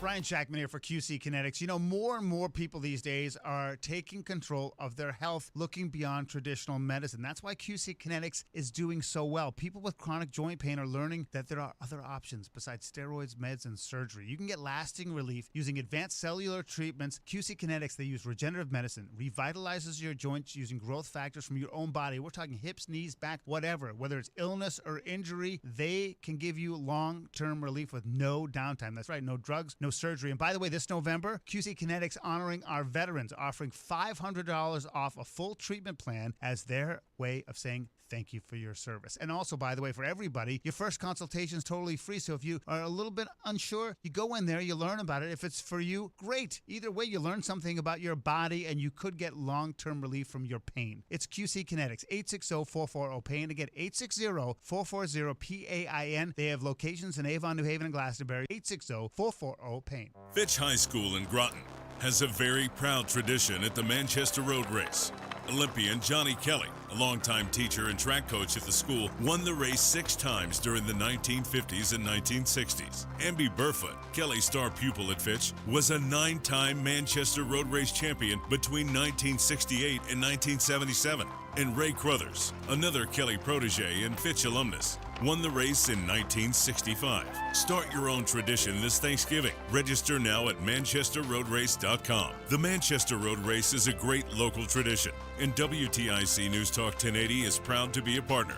WTIC has been Connecticut's radio station for 100 years. with local talk shows talking about the things affecting our state and nation. Mornings with Brian and Company, 5:30 till 9, and Reese on the Radio, 2 till 6. Plus local news, weather, traffic, and sports. All on WTIC News Talk 1080, because local radio is just better. Here at ALO, we believe hearing solutions to your main drain problems shouldn't cost a thing. That's why we offer free mainline drain camera inspections and free estimates on sewer line repair or replacement. Contact the trusted professionals at ALO when you call, click, or text today and say, "Hello, ALO." Call for details. Licensed for safety. HIC 628926, P10277688, S10413487, D10401465, S3308699, SM3004646, E1185643. You're listening to Leaf Filter Radio, and the guru of gutter protection himself, Chris Cunahan, is here to take your most pressing leaf-related questions and bring you a special Black Friday offer. Hey everybody, Chris here. I understand we have Ron on the line. Ron, where are you calling from? Uh-oh. Ron, are you calling from a ladder? Well, I was. I wanted to ask Chris what I need to do to get my gutters ready to have leaf filter installed. Oh, Ron, you don't have to do anything. A Leaf Filter Trusted Pro will come out and clean out your gutters, realign and seal your gutters, and install Leaf Filter, America's #1 gutter protection system. So I didn't need to get on this ladder? Ron, Leaf Filter Trusted Pros are in your neighborhood and ready to help. Just visit leaffilter.com/deal to schedule your free gutter inspection and get up to 30% off. Thank goodness. What was that site? That's leaffilter.com/deal. And now, as a special Black Friday offer, you can get a free gutter inspection, plus up to 35% off. This is our best offer of the season. Unlock it now at leaffilter.com/deal. See representative for warranty details. This is Dale for Northeast Men's Health, where we've successfully treated thousands of men for low testosterone and helped them feel like their old selves again. Please take a moment and listen to how we help Kurt. You're supposed to be on fire as a person. You're supposed to want to get things done. I started having anxiety out of the blue, low libido, brain fog, not feeling driven. Literally had to push myself every day to get up and get things done. I was driving and I heard Northeast Men's Health on the radio, and the first consult seemed reasonable, so I decided to give it a call and made an appointment. They found that I had low T, and after that it was like a light switch got turned on. I've been a patient at Northeast Men's Health for about 9 months now. Everything's gotten a lot better in my life. Energy, feeling, just work, a whole lot better. Even my kids notice. They're like, "Daddy's got energy, Daddy's ready to go." If you don't feel like that, I would suggest calling Northeast Men's Health. Thanks, Kurt. It's true. Low T therapy will likely change your life.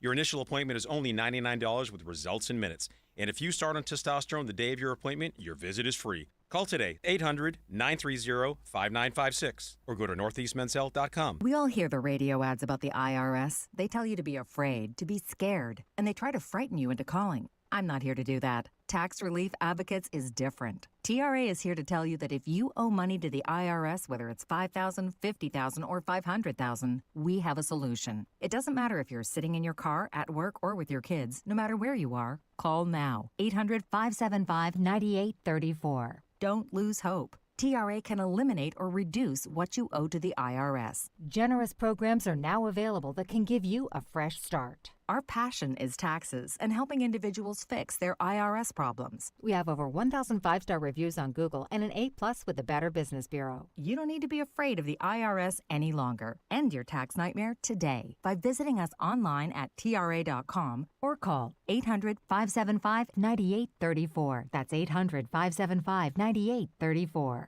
Tax Relief Advocates. Real solutions for real people. Hi, this is Robert H. Steele, one of the sons of WTIC's Bob Steele.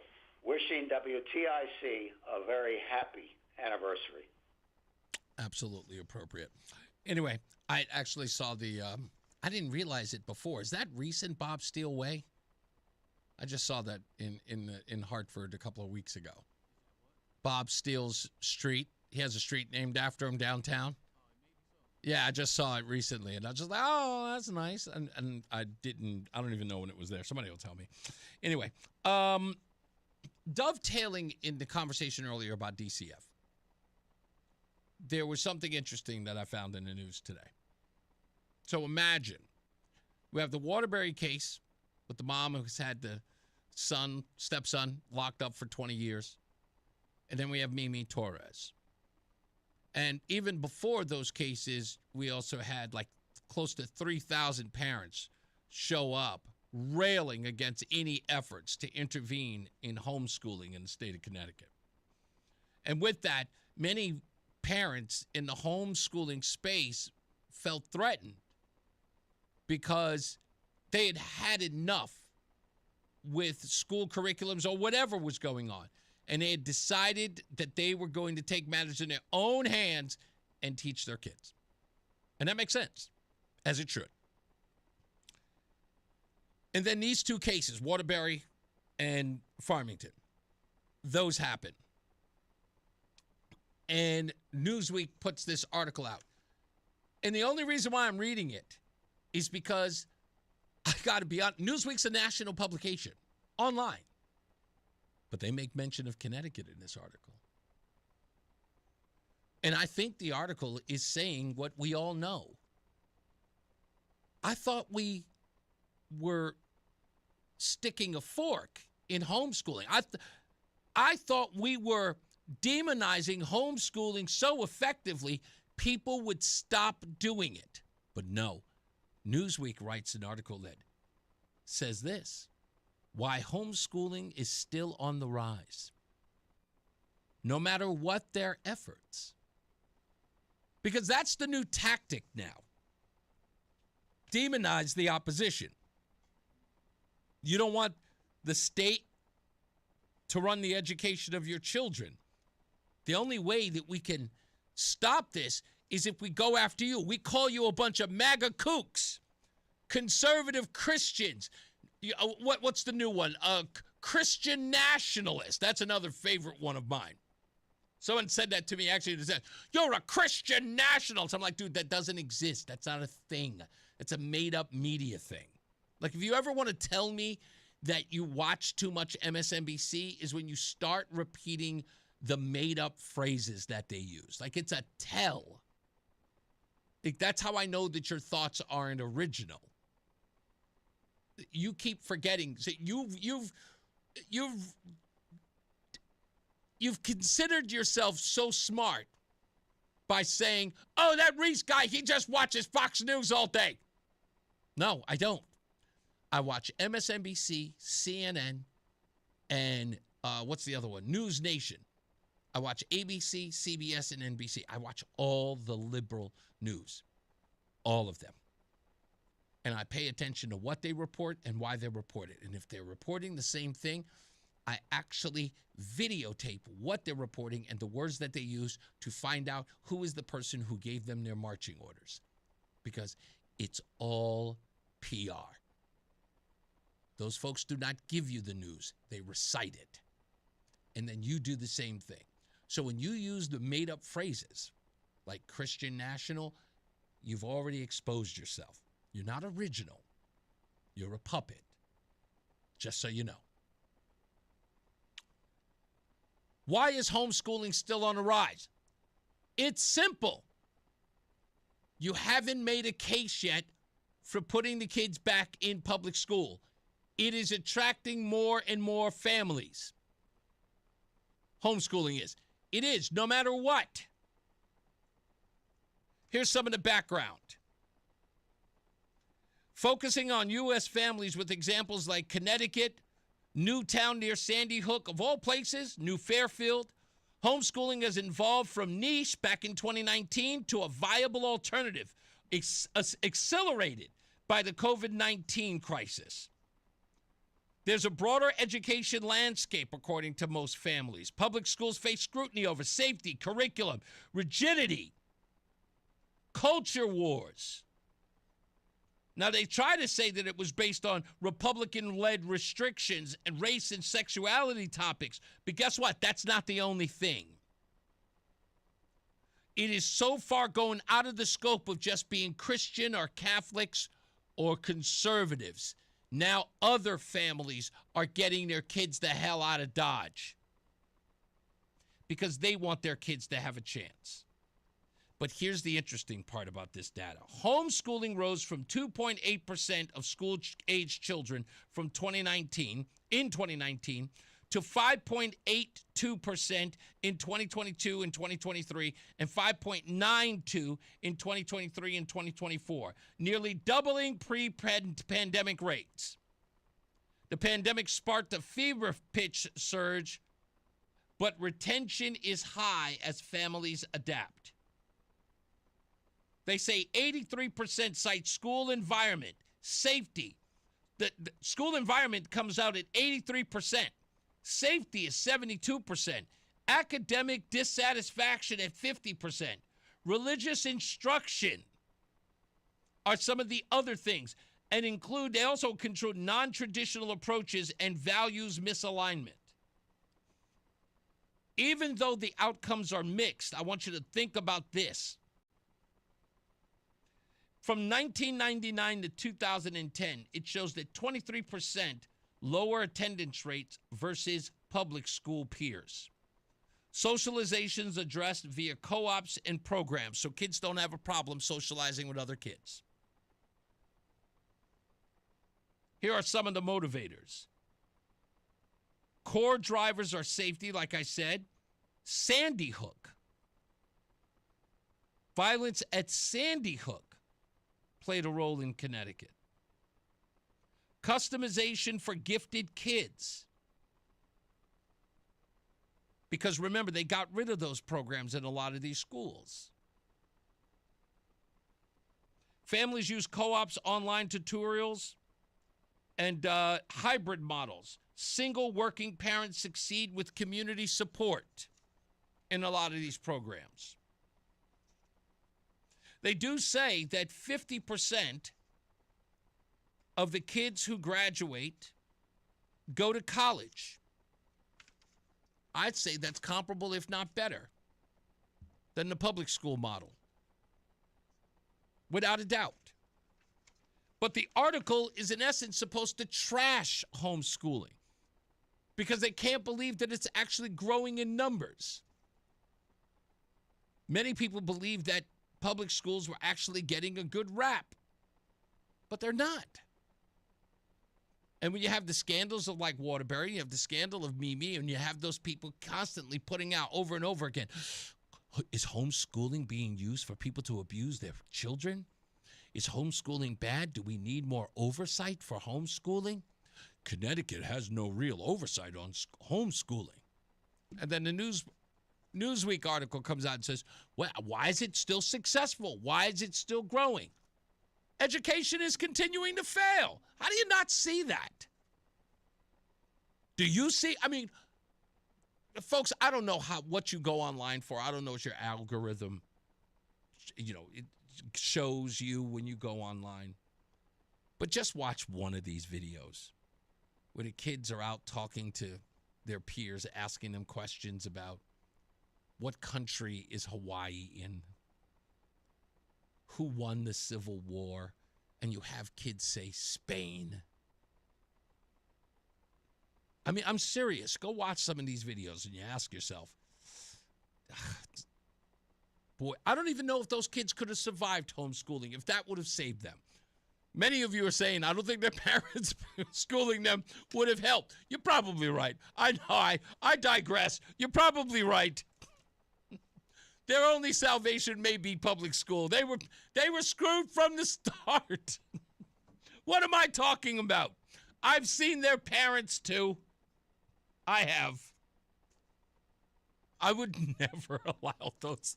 I mean, if some of these kids' parents actually did homeschool, I would absolutely champion Connecticut getting restrictions on homeschooling. If those people thought they were qualified to, I could teach my babies. I'd be like, no. I would help Lamont intervene on that one. No, I got your back, Lamont. Sit down. I got you. Aaron says, that is my wife, homeschooled all three of our kids. Best thing we ever did. Connecticut is one of the best states to homeschool in. Well, you know what's interesting about that, Aaron? I think that Connecticut may be the most needed for homeschooling because it's gotten so ridiculous as a state, if you get my meaning. When it comes to teaching children, what other choice do you have? When you have these guys like Bob Duff talking about, pornography in the kids? Yeah, absolutely. All for it. When you have that happening, how do you not? Aaron also says, do it. You get to spend time with them. And you get to go to all the good museums and other attractions during school hours when nobody's there. There are perks. I actually like that. That's a pretty good idea. Makes sense. Yeah, but that's the whole thing. Newsweek is trying to ask, how's homeschooling surviving? Haven't we bashed it enough? Haven't we demonized it enough? Nope. Nope. Not when it comes to people's children. Not at all. You know what? Hold on. Let me see if I can do this real quick. Let's go here. Nope, sorry. Wrong place. That was my bad. Hold on. Laura, do me a favor. Can you hold on until the next break? Yes, sir. Okay. Hold on for me. Did you want to chime in about homeschooling? Yes, sir. You got it. Hold on. I'm going to put you on hold here real quick. That's it right there. And we'll come back with Laura in a second. Stand by. It's Reese on the Radio on WTIC News Talk 1080. How did you get your tripping breakers fixed so fast? ALO Home Services. Same day electrical. I gave them a call and they had a technician on their way. They even sent the technician's real-time location so I knew when they would be here. Did you say same day? That's crazy. If you need same-day electrical, call, click, or text today and say hello, ALO. Call for details. License number HIC 628926, P102776688, S104-13487, D104-01465, S3308699, SM3004646, E1185643. UConn's Silas Demery Jr. knows what it takes to win on offense and defense. Winning isn't luck. It's hustle, discipline, and showing up every day. That mindset drives BPS lawyers too. Fighting for clients in personal injury, family law, litigation, and more. I'm Nick Payne-Deris. At BPS Lawyers, we're one full-service firm. All your legal needs, always. BPS Lawyers, your lawyers for life. Newsmax, you like Newsmax. I like it too. Newsmax has been terrific. President Trump is right. Millions like you are tuning into Newsmax. You're watching Newsmax on cable. You're going to our streaming channel, Newsmax 2. And you're downloading our free Newsmax app on your smartphones and TVs. Reuters Institute says we're now one of the top news brands in the nation. Every night, watch great shows with Rob Schmidt, Carl Higbie, Rob Finnerty, and more as they expose the big media lies, the Washington swamp, and they're never afraid to talk about faith, freedom, and the values that made us great. Find out why Newsmax is the fastest-growing news channel in America. Make the switch today and join our news revolution. Get Newsmax on cable, on streaming, and download the free app today. It takes just seconds to start. Let President Trump know you stand with Newsmax. It's for real news, for real people. Make the switch today. My name is Whitney Allen. I am a widow. My husband, Ryan, died. We never thought in a million years we'd have to use life insurance. The unexpected happened. With Ethos, it is so fast and easy. It's 100% online. You can get a quote in seconds, apply in minutes, and get same-day coverage. No medical exams, and you can get up to $3 million worth of coverage through Ethos. Get your free quote at ethos.com/radio. That's ETHOS.com/radio. Time spent on application may vary. Online health questions required. I'm Ed Evans, CEO of Consumer Cellular. Ever wonder why Big Wireless wants you on an unlimited plan? They probably want you to cover the cost of those 20-somethings using all that data every month. But most people 50 and up like me only use 12 gigs or less. Don't get bamboozled by Big Wireless. Switch to Consumer Cellular. Our plans start at just $20, and we use the same towers as the big guys. Join the millions who choose something better, because if you're not using all that data, you're probably getting used. Call 1-888-FREEDOM, visit consumercellular.com/fax or a store near you. Plans include $5 credit for auto pay and e-billing. See site for additional facts. It's Reese on the Radio on News Talk 1080 WTIC. All right, we are back. Let's get to Laura on the line about homeschooling. How are you, Laura?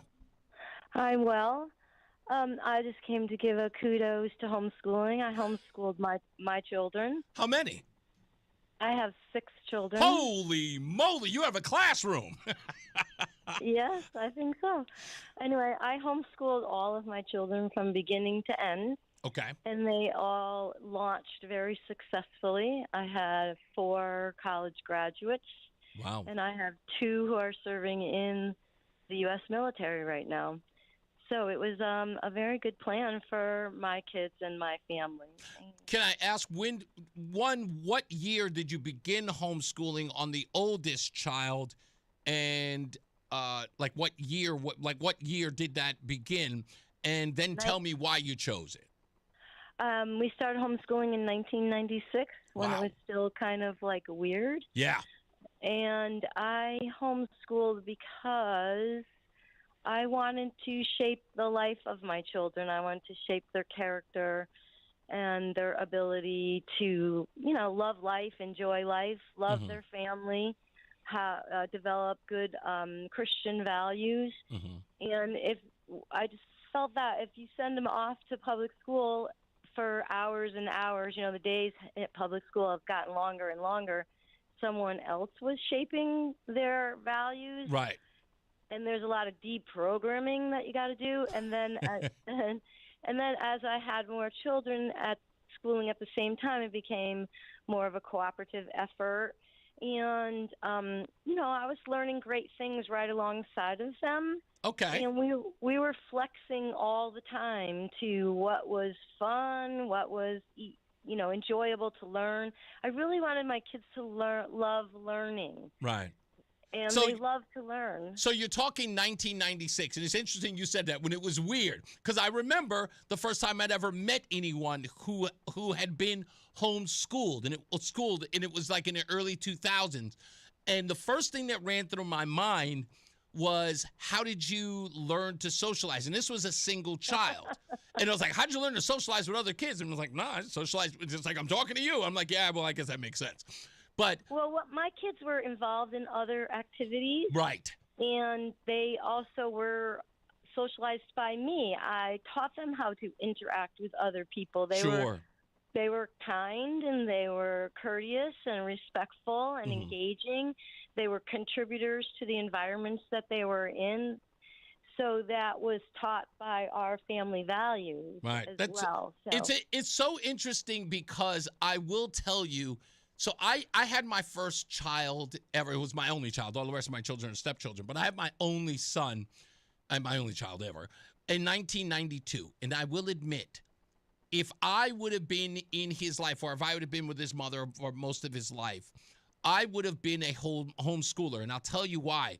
Because I had my son, or my wife had my son, but I had him when the term helicopter dad or helicopter mom first began.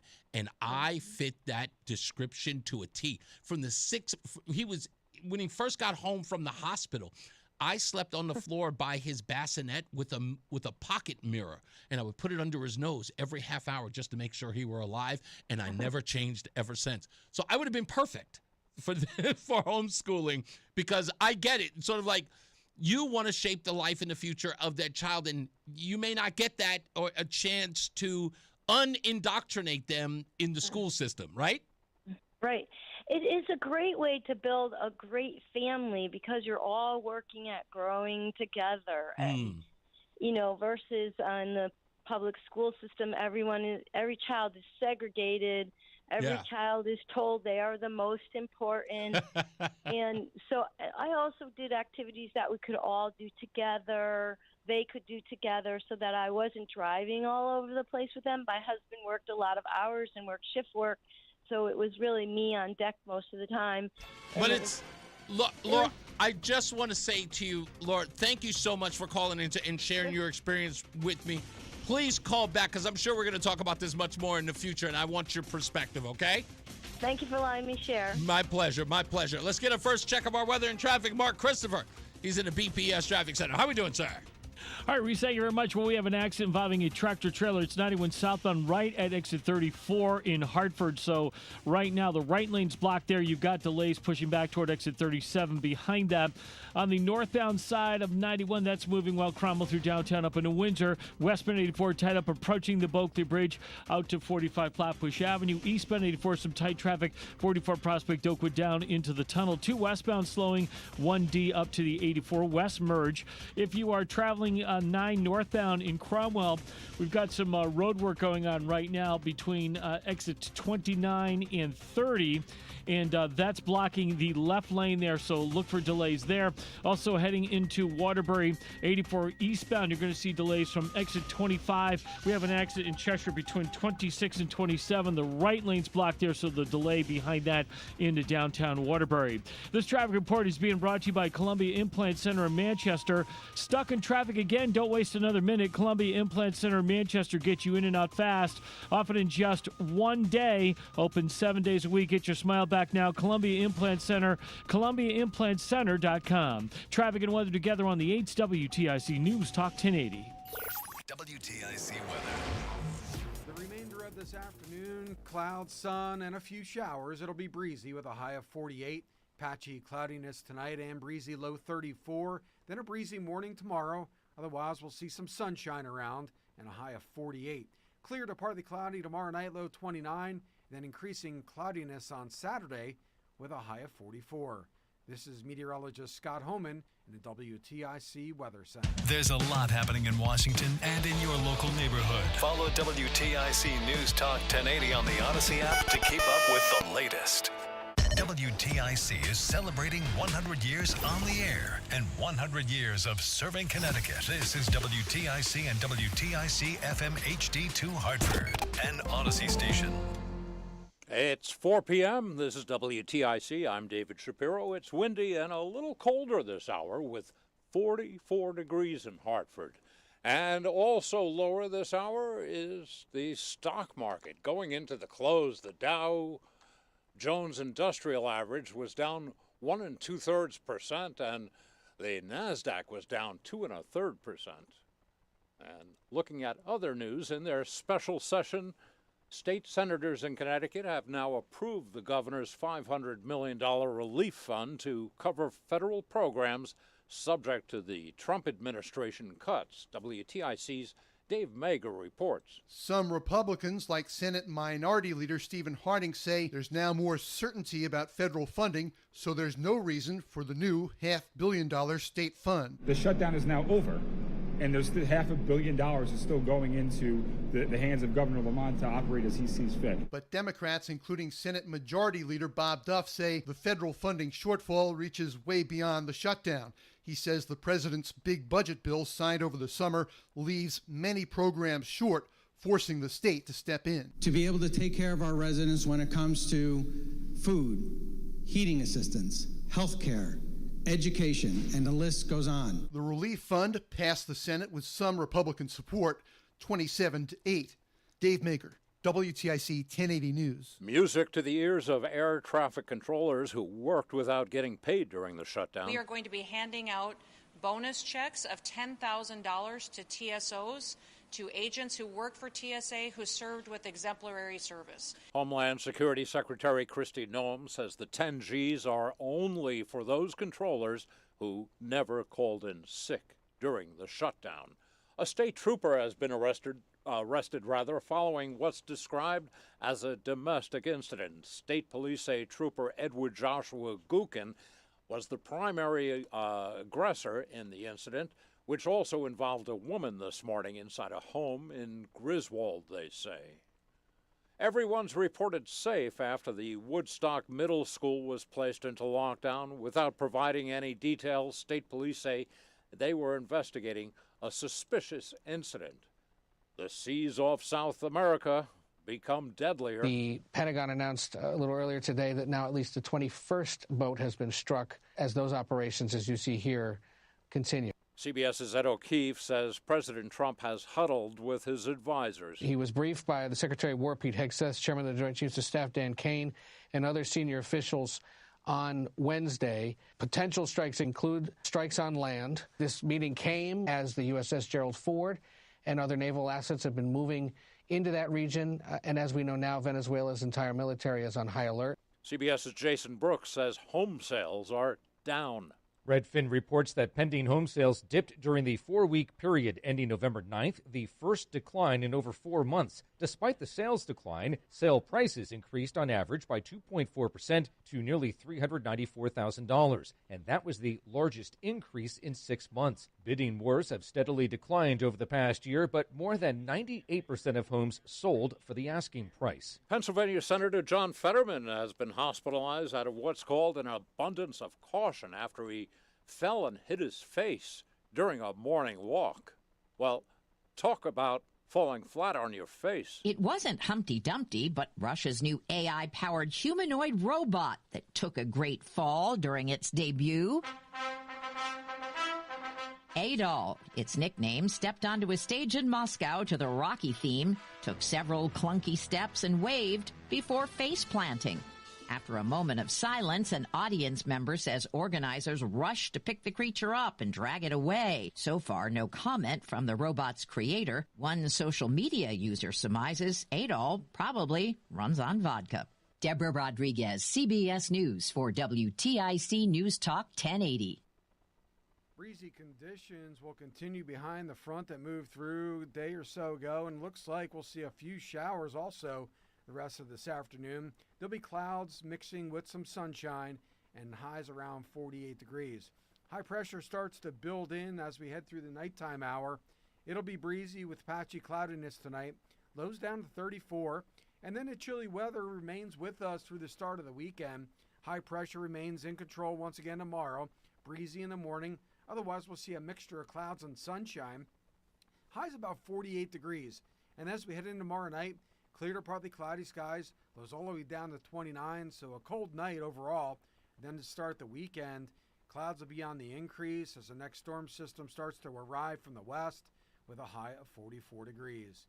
This is meteorologist Scott Homan in the WTIC Weather Center. And I'm David Shapiro, WTIC 1080 News. If you're one of the millions of Americans behind on your taxes, if you're afraid to open your mail because IRS collection letters could be coming, listen carefully. The IRS is cracking down, taking paychecks, freezing bank accounts, revoking passports. That's a fact. But here's what most people don't know. There are official tax relief programs designed to help struggling taxpayers. Programs that could save you thousands if you qualify. No one knows these programs better than the experts at Optima Tax Relief. Optima's award-winning team will fight to protect your paycheck, your passport, and your property. Their tax attorneys and licensed tax professionals will work tirelessly to get you the best deal possible with the IRS. Every day, penalties and interest keep piling up, so don't wait. Call Optima now for a free consultation. Call 800-354-2840. 800-354-2840. 800-354-2840. Optima Tax Relief. Some restrictions apply. For complete details, please visit OptimaTaxRelief.com. It's Reese on the radio. And don't say we didn't warn you on News Talk 1080 WTIC.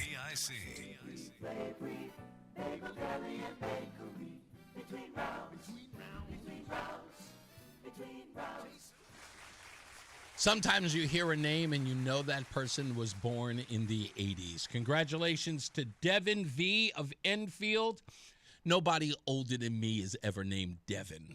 Devin is the recipient of a dozen bagels a month for 6 months, courtesy of Between Rounds, the Bagel Bakery and Sandwich Cafe, located in South Windsor, Vernon, and Manchester. If you'd like to win, you got to go to ReeseOnTheRadio.com. That's REESE on the radio.com. By the way, you don't just have to go to apply to get bagels. You can check out my Substack if you like. Some good stuff in there, In fact, this week's entry is about Oakley Dokley running for governor again to no fanfare. Hey, look, he's on the screen. You know who Oakley Dokley is. That's Governor Lamont. Somebody called here earlier and said I call him Howdy Doody. Yeah, I know that. That's low-hanging fruit. That's not it's funny, but not as funny as Oakley Dokley. Come on, you know when you listen to Lamont speak, Oakley Dokley. It just sounds like that. When we come back, we got Chris Powell from Chris Powell Reports. When we return, let's get to Mark Christopher. He's in the BPS Traffic Center. Hey, Mark. Ned Flanders, governor of Connecticut. There you go. That's why I call him Oakley Dokley. There you go. Simpsons, from the Simpsons fame. If you're heading into Hartford right now, we do have a crash on 91 southbound right at exit 34. Involves a tractor trailer. Right lane is out there, and you're going to see delays kicking back toward exit 37 behind that. Once you get around that good ride into Hartford, you're slowing a little bit again. Some sluggish traffic from 21 at Cromwell down to exit 17 in Meriden on 91 south. Northbound 91 moves well. Cromwell through downtown. 291 through 84 okay. 2 westbound just a little slow as you merge with 84 west in East Hartford. Westbound 84 is slowing, approaching the Bulkley Bridge out to 44 Prospect Oakwood, 84 eastbound slowing 46 into the tunnel. 9 northbound, look out for some road work. That's in Cromwell and that's northbound between exit 29 and 30. The left lane is shut down there, so stay to the right with that. We also have a crash, 84 eastbound in Cheshire between exit 26 and 27. Right lane is shut down there, and look for delays back into Waterbury by exit 25. Traffic and weather together on the 8's WTIC News Talk 1080. WTIC weather. The rest of this afternoon, variable clouds, a few showers. It'll be breezy with a high 48, patchy clouds and breezy tonight, low 34, and then some sunshine around tomorrow. Highs only around 48 degrees. They mainly clear tomorrow night with a low 29 and turning out cloudy on Saturday with a high of 44. Right now it's 42 in Middlebury, 43 in Waterbury, and 45 in Hartford. This is meteorologist Scott Homan in the WTIC Weather Center. Tune in to WTIC News Talk 1080 for Healthy Rounds, Saturday mornings 11 till noon. Learn from the top experts about the latest medical news and call in with your questions. Healthy Rounds, sponsored by Hartford Healthcare, Saturday mornings 11 till noon on WTIC News Talk 1080 and WTIC.com. We know that you want the best for your child. That's why you can trust our expert pediatric dentists here at Columbia Dental, who are trained to meet and handle your child's unique dental needs. Call Columbia Dental at 860-645-0111. Slow? Clogged? Backed up? Don't worry. ALO Home Services has you covered. For only $93, our technician will clear any drain in your home. And if it can't be cleared, it's free. Call for details. License number HIC 628926, P10277688, S10413487, D10401465, S3308699, SM3004646, E1185643. You're listening to Leaf Filter Radio, and the guru of gutter protection himself, Chris Cunahan, is here to take your most pressing leaf-related questions and bring you a special Black Friday offer. Hey everybody, Chris here. I understand we have Ron on the line. Ron, where are you calling from? Uh-oh. Ron, are you calling from a ladder? Well, I was. I wanted to ask Chris what I need to do to get my gutters ready to have leaf filter installed. Oh, Ron, you don't have to do anything. A Leaf Filter Trusted Pro will come out and clean out your gutters, realign and seal your gutters, and install a Leaf Filter, America's #1 gutter protection system. So I didn't need to get on this ladder? Ron, Leaf Filter Trusted Pros are in your neighborhood and ready to help. Just visit leaffilter.com/deal to schedule your free gutter inspection and get up to 30% off. Thank goodness. What was that site? That's leaffilter.com/deal. And now, as a special Black Friday offer, you can get a free gutter inspection, plus up to 35% off. This is our best offer of the season. Unlock it now at leaffilter.com/deal. See representative for warranty details. It's Reese on the Radio on News Talk 1080 WTIC. Did I do that? There we go. Thank you. We're back. Reese on the Radio. News Talk 1080 WTIC. And by the way, I got the name of the website wrong. It is ChrisPowellColumn.com. Joining us on the phone is none other than the incomparable Chris Powell. How are you, sir? I'm very good to be with you, Reese. Thank you. Man, always a pleasure to have you here. You are always my go-to because I love your writing and I love the stuff that you write about. And this particular article, and I thought I had it in front of me, I didn't. You did this story about the homeless population being put into some of this so-called affordable housing. And you brought in a contrast of Hearst reporting that was talking about many of the people who are homeless versus those who should be in this affordable housing that the governor and others in the Democrat Party are fighting for. But what makes this so interesting in your report, as you lay out, is some of the people they wish to be helping would, in essence, be ineligible for all of this housing. Lay this out for everybody. Well, I'm afraid that the housing legislation that the legislature approved yesterday is not going to produce much housing. It tinkers with zoning requirements. It teaches tinkers with parking requirements. It leaves the responsibility for increasing housing construction in Connecticut very diffuse, divided among towns and the state and developers and zoning boards. I'll be very surprised if this legislation produces even 1,000 housing units in the first year of its enactment. And housing supply is an urgent problem in Connecticut, but we we have a far more urgent problem that the Hearst paper's reporting the other day showed us, and it's the problem of the homeless. Right. The Hearst story, and they interviewed a score or more of homeless people around the state. They had 20 reporters and photographers working on this. This is a huge, heroic project. Right. But we've got at least 800 people in the state who are sleeping outside on any particular night. We've got 3,000 people living in shelters on any particular night. We've got uncounted people who are bouncing around, between their cars and friends' couches and. Yep. Just tenting under overpasses and things like that. Social workers say 132 homeless people have died in Connecticut this year, and I'm sure they're having to live outside or homeless contributed to the decline in their health. This is a problem even more urgent than our need for affordable housing, and we're not really doing anything about it. The Hearst report said that often the state's emergency housing line doesn't even pick up, and even when it does pick up, there's no shelter space. There's no cots available to put people in. Now this is a solvable problem. Mm-hmm. I mean, during COVID. We briefly remade the Hartford Convention Center into a big COVID ward. That's right. We stacked it with cots. We were ready to put dozens and dozens of people there in an emergency. I do not understand why we have not responded to this homeless problem the same way. We have enormous property in the state, abandoned, shopping centers and office buildings. That's correct. Could be, converted very simply into emergency barracks for homeless people. And I don't understand why, we're not doing this now. If you read the Hearst story closely, I think you would realize that many of the homeless people in the state, people living on the street, are mentally ill. Many have drug problems, or they're recovering from drug problems. Many are old and broken down. Many are slackers. I'm sure they're just not used to supporting themselves. Many people actually, and it's so funny because this is sort of like the I guess the story that you're not supposed to say out loud, but you said the part about slackers. There are some people who prefer to be homeless and off the grid, making their money through panhandling. It would not come off the street if given the opportunity.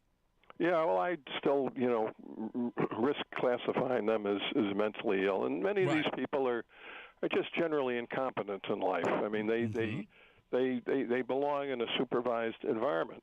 Well, we should have more of these supervised environments. I mean, we should have more of what is called supportive housing, studio apartments that have social workers and a medical clinic in the building, and these people get daily attention, and we try to bring them back into life. Now, a lot of these people, I'm sure, are just not going to be cured. We may need more mental hospitals as well. But even so, there's something in the Bible about the least of these, my brethren, and that is these people. And we're just standing by, not doing anything about it. Yeah, it's kind of sad. We're on the phone with Chris Powell, the writer. You can find out all of his columns at chrispowellcolumn.com. The thing about this article that I thought was interesting about the homeless part, you have already mentioned this, is, as you said, the sort of myriad of different problems that many of these homeless people, and I guess according to the Hearst report, we're looking at probably at best about 3,000 to 5,000 homeless people altogether. Is that what the number looks like? If you want to count the people who are in the shelters, supposedly there's about 3,000 people living in shelters around the state every night, and it's not enough for the homeless population. Because I didn't mention there's a lot of people in Connecticut who are on the verge of being evicted because they can't afford their rents anymore. Exactly. So what do you think that the governor is talking about, or the legislature is talking about, when they mean affordable housing? Are they talking about low-income families? Are they talking about these groups? Do they not know who they're talking about? Or is that sort of like anonymous at this point? point? They know they're talking about housing that can be rented by people of typical average incomes, especially people who are in lesser paid jobs. Right. And we have thousands of people in Connecticut who are in what is called the Alice category. I guess it's a limited income category where people are spending 30 or 50% of their income on their rent. Inflation has driven up rents, and there's a lot of people are really at the end of their rope. Explain something to me that I never seem to get, because no one ever talks about this. So you have affordable housing, right? I always believe that Democrats in this case, and even the governor for that matter, is looking at the goal but forgetting the journey. Because if these folks are paying what's, let's say a limited income to stay in these homes, the repair cost for these landlords or these developers always goes up. How is it financially feasible for these developers to have low-income housing? Isn't this sort of hustling backwards? You're bringing in people who cannot and in no way ever see an increase in their income so that you can, one, either raise the rent as it applies to COLA, cost of living expense or whatever. You can never raise the rents on these folks for any reason, no matter what happens, be it inflation, the cost of living, any of that. They're always going to have to keep these at a fixed income rate. So what happens when damages need to be, or things need to be fixed or repaired in these units? Does the developer just lose money? Yeah, well, Connecticut is certainly discouraging people from becoming landlords. The new housing bill, the bill that they passed yesterday in the legislature, it has a vast expansion of rent control, and it requires all towns with 15,000 or more people to have rent control boards or fair rent boards, and the towns of lesser population are supposed to join in having regional fair rent panels. Well, that's rent control. Would you become a landlord in any town with rent control? That's not the solution. That's a hindrance to housing. What I think we should do, Reese, is have the state get directly into the property acquisition business for housing. Look, we've got enormous vacant and decrepit property in our cities. Yes, sir. All you have to do is drive through or take the train through Bridgeport, and you can see all these decrepit mill buildings. You go to Waterbury, you go to Hartford. There's lots of them. Yeah. They're vacant. They're decrepit. You've got a lot of rundown tenements. The state could take these properties by eminent domain, lease them to developers, approve their plans for multifamily housing, and require them to get the housing built by a certain time, or the state would take the property back. I think that'd be a lot more productive than expecting all these suburban towns to argue hassle with developers over smaller projects. And I don't think people would be upset if the state was taking over these decrepit properties. I couldn't agree more. It would that was new. It's beautification, if anything, right, of some of our major cities, if there were Bridgeport and Hartford and things like that. What do you think? Can I ask you this before you go? Because I talked about this, I think it was yesterday. And there's this really, really strong push by the legislature to get this bill to these towns that have been pushing it back tooth and nail, and people have called them NIMBYs or for whatever reason. I don't think they're NIMBYs. I think they're right to stop this. But why do you think there's such an effort to get this kind of low-income housing in these areas? Is it to teach suburbanites a lesson? Is it to teach them humility? Is it for them to see what the other half lives like, or to give them an opportunity to live in plush neighborhoods like these folks have earned the right to do? Well, I'm sure there's some punitive attitude to it, but in fairness, look, I've been around a long time, and I've seen towns that just have outlawed multifamily housing. Right. I think we need all sorts of integration in Connecticut. We need racial integration. We need economic class integration, and that requires a variety of housing and a variety of towns. However, but hold on, Chris. But for what reason do we need those things? We need those things for societal cohesion. I mean, I think we need the races to get along and appreciate each other. We need the ethnic groups to get along. We need the economic groups to get along. I don't think that works, Chris. I don't think that works by forcing them to live with one another. I don't think that ever works. It's not forcing, but giving people an opportunity. We have. Hey, that's how I moved to the suburbs. How I moved to the suburbs was I got a good job, I got a good paying job, and I moved to the suburbs. No one ever stopped me. No, and a lot of us moved to the suburbs because we wanted to get away from the underclass, which is antisocial and full of crime, and it runs the schools down. And that, I think, is a far greater reason why people are suspicious of so-called affordable housing, than racism or anything else is.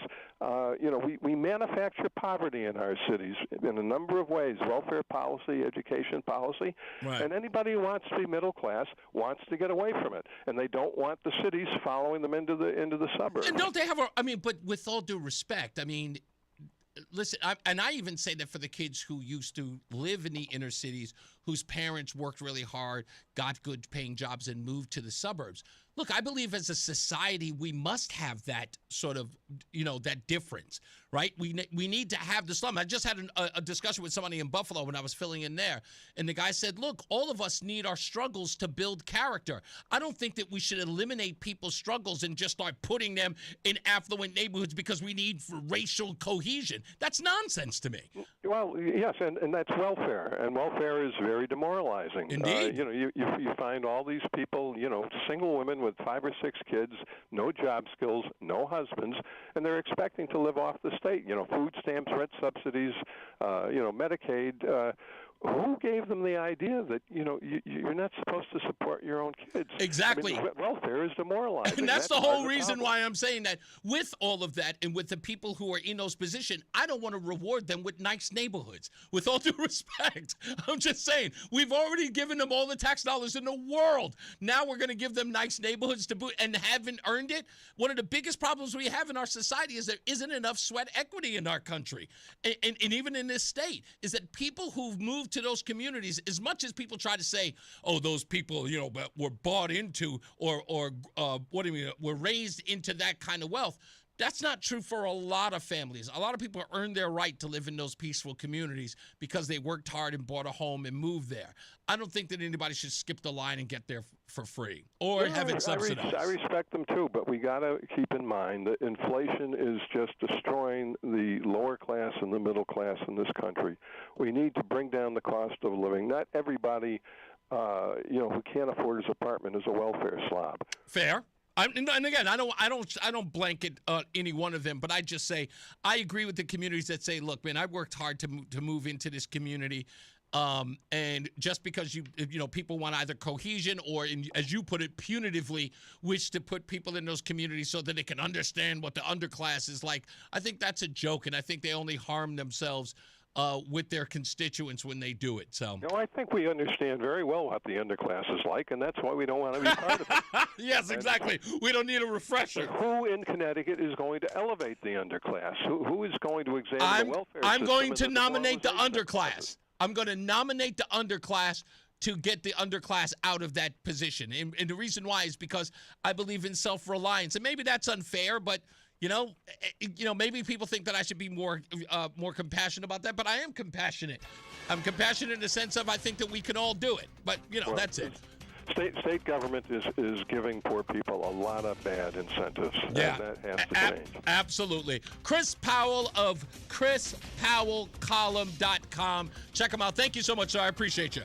Thank you, Reese. You got it. Let's get another check of weather and traffic. Mark Christopher is in the BPS Traffic Center. Hey, sir.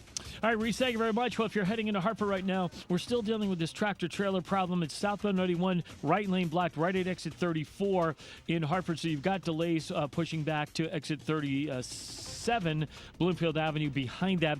Once you get around that, good ride. A little slow by 22 in Rocky Hill, and the Route 9 interchange, and again 19 to 17 in Meriden. Westbound 84 tied up 56 Governor Street out to 45 Flatbush, 84 eastbound slowing half mile before 46 Sisson Avenue into the tunnel. 84 westbound slowing 37 Finneman Road in Farmington to exit 33. The 72 interchange westbound 84 in Cheshire tied up 26 up to 23. In Waterbury, 84 eastbound slows Cheshire 26 down to the 691 interchange. And if you are heading down in toward New Haven, South 95 slows 48 down to 43 in West Haven. 91 southbound delays 6 down in toward the 95 interchange. Traffic and weather together on the 8th. WTIC News Talk 1080. Brought to you by Staples. Have an easy holiday, only at Staples. Save on top tech and gaming gifts, plus shipping supplies and services to get your packages there safely. Don't miss out on the latest laptops, up to 45% off. Staples. That was easy. WTIC weather. The remainder of this afternoon, clouds, sun, and a few showers. It'll be breezy with a high of 48. Patchy cloudiness tonight and breezy low 34. Then a breezy morning tomorrow. Otherwise, we'll see some sunshine around and a high of 48. Clear to partly cloudy tomorrow night, low 29. Then increasing cloudiness on Saturday with a high of 44. This is meteorologist Scott Homan in the WTIC Weather Center.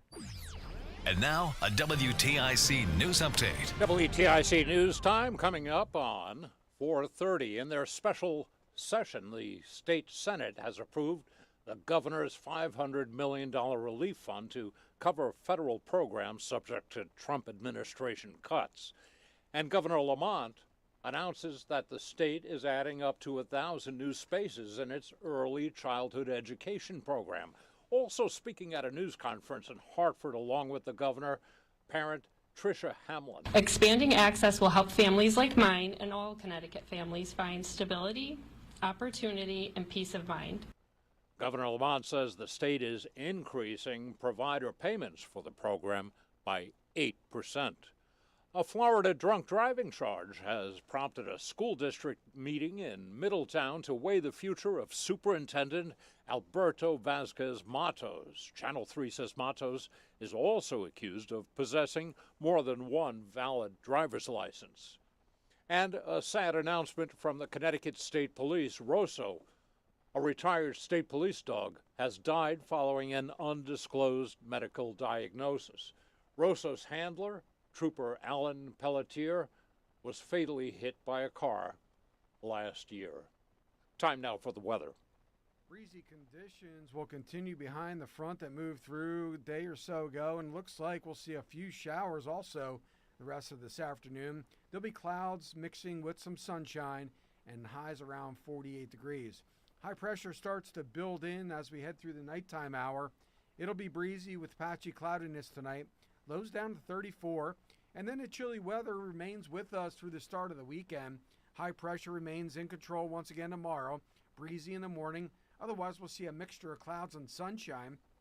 Highs about 48 degrees. And as we head into tomorrow night, clear to partly cloudy skies. Lows all the way down to 29, so a cold night overall.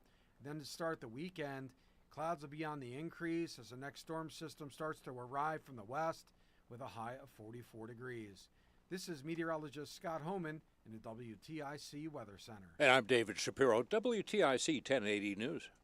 At Bank of America, we're proud that more than 20,000 veterans and people with military backgrounds have joined our ranks since 2015. Now we're committed to adding 10,000 more over the next 5 years. By helping veterans achieve their career goals, we're moving from appreciation to action, and together helping expand economic opportunity across America. Visit bankofamerica.com/great place to work. What would you like the power to do? Bank of America, proud to be an equal opportunity employer.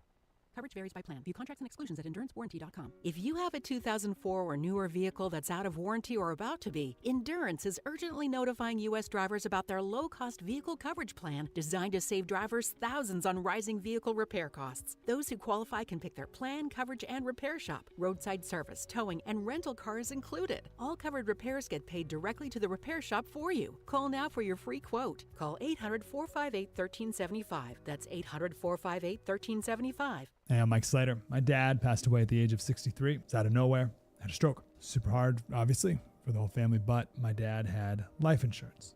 This is why I have life insurance for my family, for my wife and 4 kids. And the best place to get life insurance is ethos.com because you can do it in 10 minutes. And there's no medical exam and no blood test, just a few health questions. Get life insurance in 10 minutes so your family is protected. Ethos, ETHOS, ethos.com/life.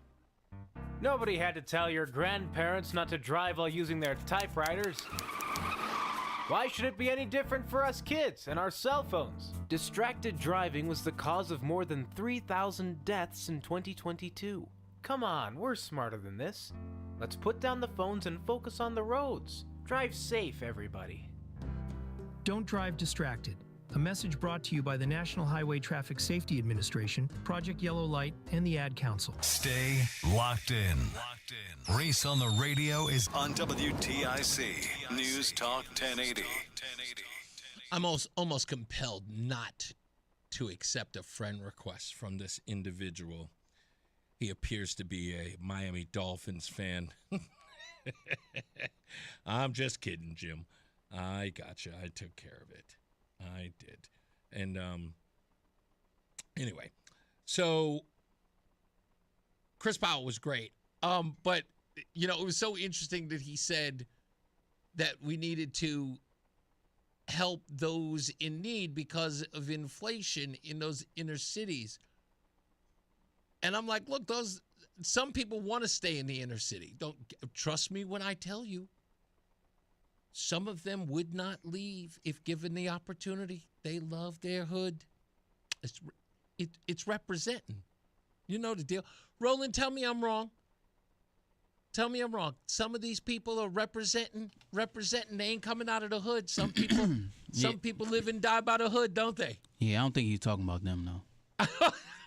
Those are like gangs and... No, not just gangs. There are some people who love the authenticity of the hood. Oh. They believe that that's, centric to who they are as individuals. I don't want to throw any race out there, but some people are just from the hood would never leave. Yeah. Oh, yeah. I mean, yeah. You know what I mean? Yeah. It's like they would almost feel... I'll tell you a story. I'll tell you a great story. I had a lot of fun growing up in the hood, but I was happy to get up out of there. Let me tell you something. My ex-wife, Irish Catholic, but she grew up in the hood. She's a hood girl. And I mean the hood, like Queens. She lived, South Jamaica, Queens. And she loves New York. Like New York and her hood, she loves it. Doing dreaming thing up. I tried to take her to nice places. I would take her to nice restaurants. Remember I told you I went to that restaurant in Tampa where I bought a porterhouse for $150? Yeah. I was there with my ex-wife, Mary. And I was there with her. And you know what she told me? She felt uncomfortable. I went with her. You want to talk about how uncomfortable this white Irish woman was. I took her to what can only be described as the whitest concert ever in Fairfax, Virginia. Who was performing? The B-52s. You familiar with them? I am not. Okay, B-52s, you would know their song. It's called The Love Shack. Oh, yeah. Okay. B-52s. Yeah, okay. Okay. By the way, McPherson. I love that song. Okay, actually. Everybody does. McPherson, big crush on her. Anyway, we're there at that concert. Me, 6'3", black guy, sea of white folks, having the time of my life. My white Irish ex-wife standing in the back, arms folded, and when we left, she said, "Don't make me do that again." I'm like, "What are you talking about?" She goes, "I don't want to be around that many white people. It's uncomfortable." I said, "They're your people." She goes, "No, they're not." I said, "What, if we went to a rap concert?" She goes, "Now you're talking." She couldn't be around them. So she's always been hood. I was like, did I look weird out there to you? Like I'm 6'3", towering over every person at the concert. She goes, no, you fit in perfectly. I'm like, what? She's just a hood rat. Well, we used to call them hood rats. Yeah. Back in the day. They still call them that. Yeah, that's what she was. Couldn't do it. And I love the B-52s, but not her. Not at all. Eric B. and Rakim all day. Let's get another check of weather and traffic with a guy who I know can appreciate the B-52s. Mark Christopher's in the BPS Traffic Center. Yeah, I could do without Love Shack. I've heard that a few too many times. Well, who has it? Wait, Exactly. hold on. Rock Lobster? Rock Lobster, yeah. Okay, all right, that's definitely one of the greatest songs ever. I don't care what anybody says. You like that song? I love Rock Lobster. That is high intensity music. I mean, you got to be. That's about 175 beats per minute. But it's still fun. What is this thing? Oh, it's only 98 beats per minute, but it feels like it's 175 beats per minute. It feels like you're on the beach. Exactly. And you've been vibing a lot. That's what it feels like. Totally. Hey, if you're heading into Hartford right now, we are seeing some delays on the southbound side of I-91. We have an accident involving a tractor-trailer. They've got it over on the exit 34 off-ramp, so the right lane's reopened there, but you're still seeing heavy traffic coming down from exit 37 down to the accident scene. Again, a little slow down by 32A and B. If you're traveling northbound 91, that's a little tight as you move between 20 and 21 Middletown into Cromwell. Westbound 84 slowing 56 Governor Street out to 45 Flatbush Avenue. 84 eastbound's locked up. 44 Prospect Oakwood into the tunnel. 2 westbound's a little tight, 6 to 4 in Glastonbury, and again at the 84 West merge. 9 northbound, look out for some road work in Cromwell right now. And that's between exit 29 and 30. The left lane is shut down there, so stay to the right. A little bit of a delay there. And 9 northbound, again slowing from 32 up to exit 36 in New Britain. If you're westbound 84, you're running slow 26 up to exit 25 in Waterbury. Southbound 91 in New Haven slowing 7 in toward the 95 interchange. Southbound Parkway delays 50 down into the West Rock Tunnel. Traffic and weather together on the 8th WTIC News Talk 1080. WTIC weather. This afternoon with a few showers. It'll be breezy and a high 48. Patchy clouds tonight and breezy low 34. And then some sunshine around tomorrow with a high 48. Clear to partly cloudy tomorrow night, lows down to 29, and then increasing clouds on Saturday with a high of 44. Right now it's 45 in Newington, 44 in Berlin, and 45 in Hartford. This is meteorologist Scott Homan in the WTIC Weather Center. Sponsored by Progressive. We make the claim process easy so you can get back on the road in no time. It's why over 43 million drivers trust Progressive. See for yourself at progressive.com. Join us this Sunday for Tumalo Financial, your go-to for retirement planning and taxes. Tune in to the father-son duo from 7 a.m. to 8 a.m. or catch replay from 5 to 6 p.m. Tumalo Financial, retirement planning with integrity on WTIC News Talk 1080. Winning doesn't start on game day. It starts with preparation, trust, and the right team. Just ask UConn's Braylon Mullins. I trust the team at BPS Lawyers, just like I trust my teammates on game day. At BPS Lawyers, we prepare like champions, fighting for you in personal injury, family law, and more. I'm Nick Painderas. At BPS Lawyers, we're one full-service firm. All your legal needs, always. BPS Lawyers, your lawyers for life. Attention all dog owners. If you have ever listened to the radio or TV for any length of time, you've probably heard of America's #1 dog supplement, Rough Greens. Greetings, naturopathy Dr. Dennis Black, Amazon best-selling author and founder of Rough Greens here. And if your dog suffers from bad breath, itchy skin, licking paws, joint pain, or low energy, the truth is their food is probably to blame. You see, all commercial dog food is dead food. That's why I created Rough Greens. One daily scoop gives your pup the live vitamins, omega oils, probiotics, and enzymes that will bring their food back to life. Don't believe me? Let your dog try it before you buy it. I'll send you a free Jumpstart trial bag, risk-free. You just cover the shipping. Go to roughgreens.com. That's RUFFgreens.com. Use discount code NEWS. Don't wait. Give your dog the gift of vibrant health. Order now. It'll be at your house in a few days. Go to roughgreens.com. That's RUFFgreens.com. Discount code NEWS for your free Jumpstart trial bag today. Rough Green. We make any dog food better. The NAACP calls him, whoa, I don't think I'm allowed to read this. It's Reese on the Radio. Let's just say some people are not fans. On News Talk 1080, WTIC. I want to thank Kevin. Kevin, you're 100% right. Markley, Van Camp, and Robbins, they do use that term, synchronized media. That is such a great line. I love it when they say that term. By the way, I say this often, and if I haven't said it lately, please, whatever you do, check out that show immediately after this one. Markley, Van Camp, and Robbins. It is a fun show. I wish I could do their show. And I think they're out of San Antonio because that's how I got hip to them in their show, because it's syndicated and it airs at different times in different, markets. It used to come on at 11 o'clock. So before I had to be on here, on my drive home from U-Haul, I would listen to them for about a half an hour, and they are always fun. So when I tell you check out their show, I mean it. They are hilarious. And they almost as similar to the kind of comedy that I bring to these stories, they do as well. But it's just three guys, and it's a hoot. I enjoy listening to them. You will too. So check them out. They're right here on WTIC after my show. And like I said, I wouldn't steer you wrong. Let's read some of the comments. Fritz the Cat, what's going on, big guy? I appreciate you. Polly is saying dog food is ridiculously priced. Average $50 for a 25-pound bag. Goodness gracious, that's a lot of money. That is a lot of money.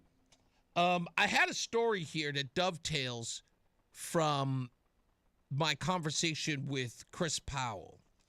And I want to make sure that I have it here because I've got so much paperwork here. Hold on. There we go.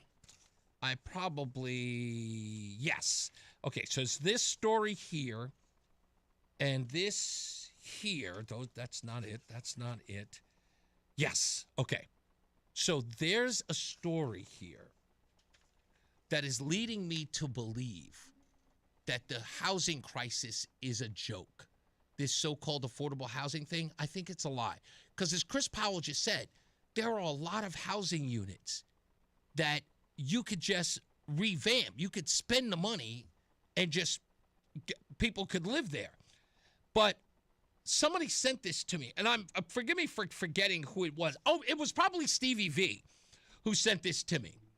And this is an article that says that there's an upscale apartment complex near Yukon that is struggling to fill. And no one's moving in. It's in the complex near Mansfield, Connecticut, near the University of Connecticut. Despite Connecticut's ongoing housing affordability crisis, the project's 52 affordable and workforce housing units remain over 85% vacant just months after opening this year in August. Why can't they fill them? And no one seems to understand why. So I want to talk about that a little bit before we move on to some other news and views for the program. But we got to get to your phone calls. Gio is calling from Canton. Welcome back, Gio. How are you? Reese, how are you, Reese? I'm great, man. What's up? I like the conversation that you had with Chris Powell. I think it was pretty informative. I think it hit both sides. What did I want to call? I know I'm a little late to the subject. That's all right. I had the privilege of listening to the radio like an hour or two ago during work, and Epstein had came up. Okay. And I guess my question would be is why is the current administration protecting Bill Clinton and Obama, or the people that attended? Why can't we get those names? You know what? I'll tell you that Epstein is nothing more than a political football and a wedge issue in Washington.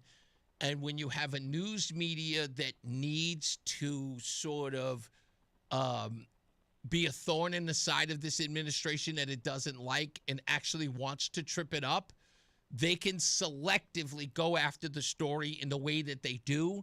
And they have a fawning and very, very needy audience who wants to use those talking points in arguments with people that they are opposed to. So if they hate Trump and they have people who support Trump, this is now an argument they can use to rattle those people. See, this story says that Donald Trump knew about the women, which would then ask the question, yes, what does that mean?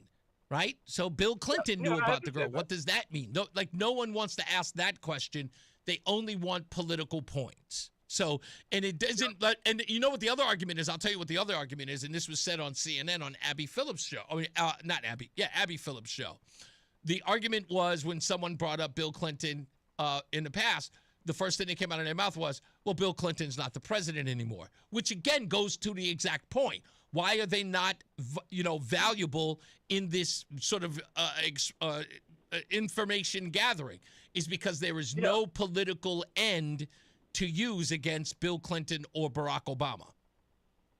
Okay, well, do you believe that this whole thing's a hoax? Was there really a pedophile sex trafficking ring at all? Let me tell you what I'm finding out, and in fact, I've even listened to the journalist, the guy who's been covering this story extensively, but no one will give time to. Why? Because it completely dispels the narrative. According to the witnesses who were outside of the Capitol, remember they were giving that big press conference with all the women who were there who said they were victims? Okay, so if you listen to the lawyer there, and I'll even grab the audio soundbite if I can find it, I'm sure I do. Outside, he said something that was absolutely interesting, and as a lawyer, you know it's his job to say things accurately or else face what's called liability, right? Yep, repercussion, Yeah, repercussion. So here's what he said. He said that these women at a certain point were then farmed out to other people. Now, everybody heard that and said, what did he mean by at some point? Nobody disputed it. So here's what we found out. And I believe this to be true because I've gone over it extensively. Was there trafficking in women from Epstein? Yes. But were they underage? According to this report, no. Why? Because they believed that when Epstein had no use for them, quote unquote, underage, he was then farming them out when they were of age to other individuals. That is according to the reporting. But no woman there, in essence, when you asked them, they said, was this person engaged in some criminal activity when you were underage? No woman would come on the record and say yes. They never suggested. And when asked 1,000 times, one of the young ladies, the black woman, was asked, we're going to come up with a list of ours on our own. They were like, well, okay, you're going to come up with a list of your own. And what? And they were like, and we're going to keep it to ourselves. We're like, wait a minute. Why would you keep that to yourselves? If there was criminality, you would make that list public so that the prosecutors, DOJ for that matter, could go after them. But there was a reason why, and it was selectively chosen to use that language. Okay, I mean, I guess it's a whoop-de-doo that they weren't underage. It's still sex trafficking. Oh, that's, again, I agree with you, because that's what I said. You have all of these people who are saying that they were trafficked by Jeffrey Epstein to all of these powerful people. And in my view, regardless of whether or not they were underage or of age, if they were trafficked and forced to do that, a crime was committed. Yeah, exactly. So I guess why I bring it up, not for like a political point to win in a debate. No, totally so understand. It's more so like, Cash Patel had a podcast before getting into the FBI. Yeah. And a lot of his stuff was about releasing the Epstein files. Yeah.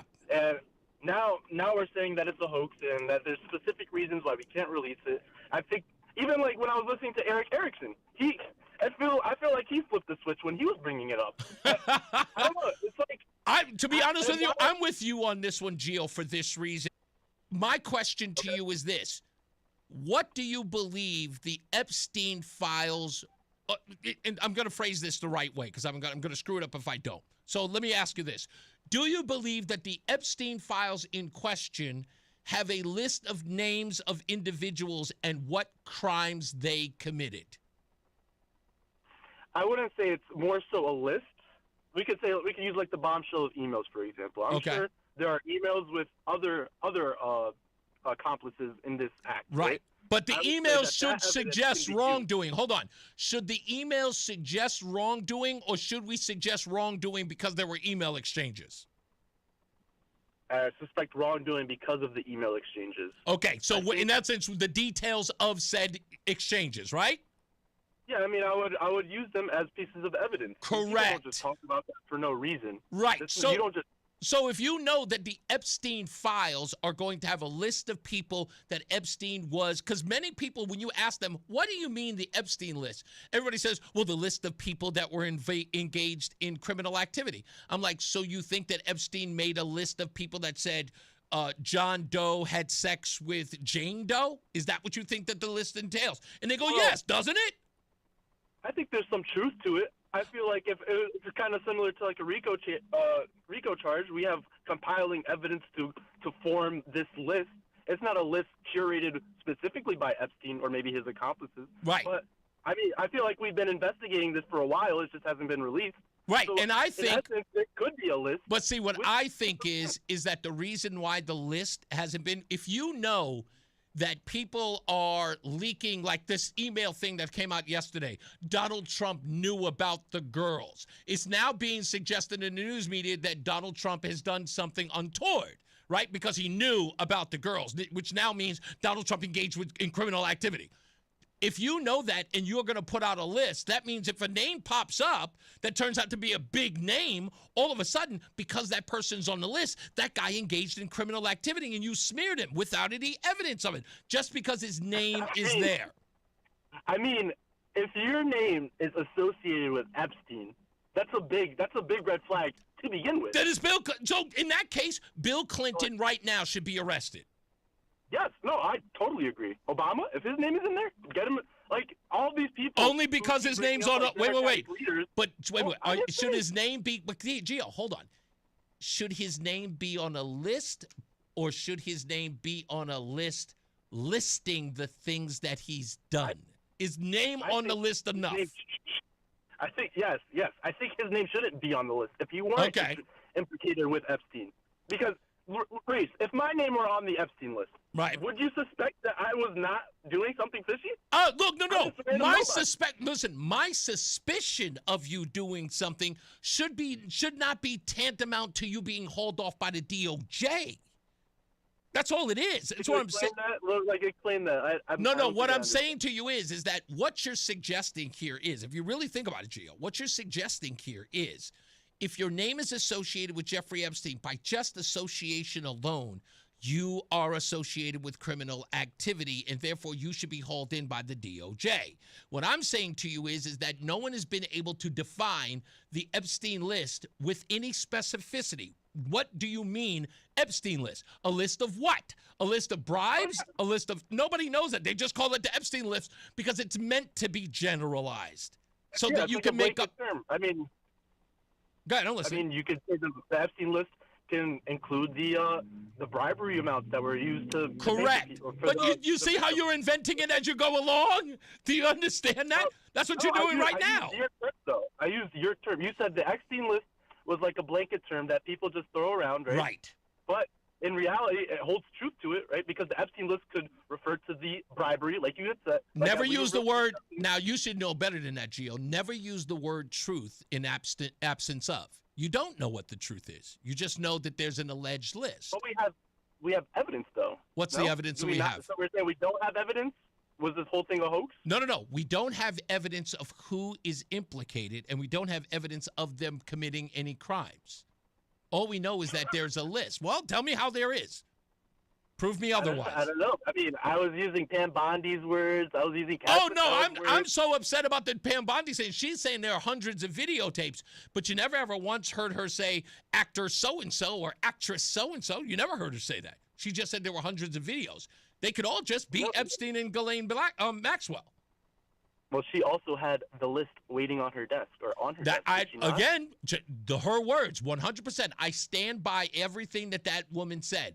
But everything outside of that is speculation. And again, this is no defense of Jeffrey Epstein. It's just a defense of what people are suggesting is in something, having no evidence thereof. And I think that people are going to find themselves with egg on their face. So do you think that when people bring up the Epstein hoax, it's more so for political points in a debate, or to actually highlight that? I don't. Anybody who calls it a hoax is calling it that because they don't know how to answer it. I mean, if they had any brains, they would be able to have a discussion like I just did with you about it. Because I'm not saying Jeffrey Epstein is innocent, and I'm not saying that. Well, first of all, we all know that Jeffrey Epstein is guilty, but I'm not suggesting anybody else is innocent or guilty because I don't know who's on the list, and I don't know what that list is supposed to pertain. But I got to go to a break. I appreciate you, big guy. Thank you so much. I'll talk next time. You got it. You got it. Let's take another break. Let's get to some weather and traffic. Mark Christopher is in the BPS Traffic Center. All right, Reese, thank you very much. Well, 91 southbound, look for delays 36 down to 32 A and B in Hartford. A little slow again, 27 down to 28. You'll see another bump as you move down by exit 22 in the Route 9 interchange. More slow traffic, sluggish from 20 in Middletown down to 17 in the Wilbur Cross Parkway. If you are traveling westbound 84, delays 56 Governor Street out to 45 Flatbush, 84 eastbound slows, 44 Prospect Oakwood down to the Bulkley. A little tight again, 58 out to 59 in the 384 interchange. 2 westbound slowing by 4 in Glastonbury. If you're traveling on the westbound side of 84, we have a crash in New Britain, westbound 84 between 36 and 35. Right lane is out there. Delays are back to 38 in Farmington behind that. 84 eastbound Cheshire slowing 26 down to the 691 interchange. 91 southbound New Haven tight from 7 down in toward the 95 interchange. Traffic and weather together on the 8th. WTIC News Talk 1080. WTIC weather. The remainder of this afternoon, clouds, sun, and a few showers. It'll be breezy with a high of 48. Patchy cloudiness tonight and breezy low 34. Then a breezy morning tomorrow. Otherwise, we'll see some sunshine around and a high of 48. Clear to partly cloudy tomorrow night, low 29. Then increasing cloudiness on Saturday with a high of 44. This is meteorologist Scott Homan in the WTIC Weather Center. There's a lot happening in Washington and in your local neighborhood. Follow WTIC News Talk 1080 on the Odyssey app to keep up with the latest. WTIC is celebrating 100 years on the air and 100 years of serving Connecticut. This is WTIC and WTIC FM HD2 Hartford, an Odyssey station. It's 5 p.m. This is WTIC. I'm David Shapiro. We still have pretty cool weather out there. 43 degrees now in Hartford with blustery winds. We have a chance of a shower on Wall Street. The Dow today lost close to 800 points. And in the news, in the second day of a special session, the Connecticut Senate has now passed legislation that creates a $500 million safety net for federal benefit programs like SNAP. The Senate has also continued debate on a housing bill passed by the House last night. This is Senate Democratic leader Bob Duff. We have to build more housing here in the state of Connecticut if we're going to grow our economy and if we're going to ensure that people have an affordable place to live. It should not have taken 10 months to get to this point where we have a bill, but we have a bill, and it's a good bill. And as the government cranks into gear following the longest shutdown in history, CBS's Caitlin Huey-Burns looks at what's on Congress's plate. The Senate will vote on a bill to extend those Obamacare subsidies that were at the heart of this federal funding fight. That was part of the deal that was struck between those moderate Democrats and the Senate Majority Leader, John Thune. He promised a vote, but there is no promise of any policy outcome. And with the government shutdown now over, the administration is following through on bonuses of $10,000 for air traffic controllers who continue to work despite getting $0 paychecks. Secretary of Homeland Security, Kristi Noem. What that means is that we are going to not only continue their paychecks like they should have received all along, but also they're going to get a bonus check for stepping up, taking on extra shifts, for showing up each and every day, for serving the American people, and taking seriously the mission that the Department of Homeland Security takes seriously and that they take seriously. And we're getting word from CBS News that senior officials have presented President Trump with updated options for military action in Venezuela. Senior military officials on Wednesday presented President Trump with updated options for potential operations in Venezuela, including strikes on land. Sources familiar with the meetings at the White House said Secretary of War Pete Hegseth, Chairman of the Joint Chiefs of Staff Dan Kane, and others briefed the president on military options for the coming days. No final decision has been made. Jennifer Jacobs, CBS News, the White House. You have one of those Tesla Powerwalls for backup power at home or business? Well, Jeff Gilbert says they've now been recalled. These are not vehicle batteries, but large Tesla Powerwall 2 batteries used for energy storage and backup power at homes and businesses. Tesla has 22 reports of overheating with 5 fires, but no injuries. Tesla says it's remotely removed energy from current batteries to prevent overheating until a replacement is installed.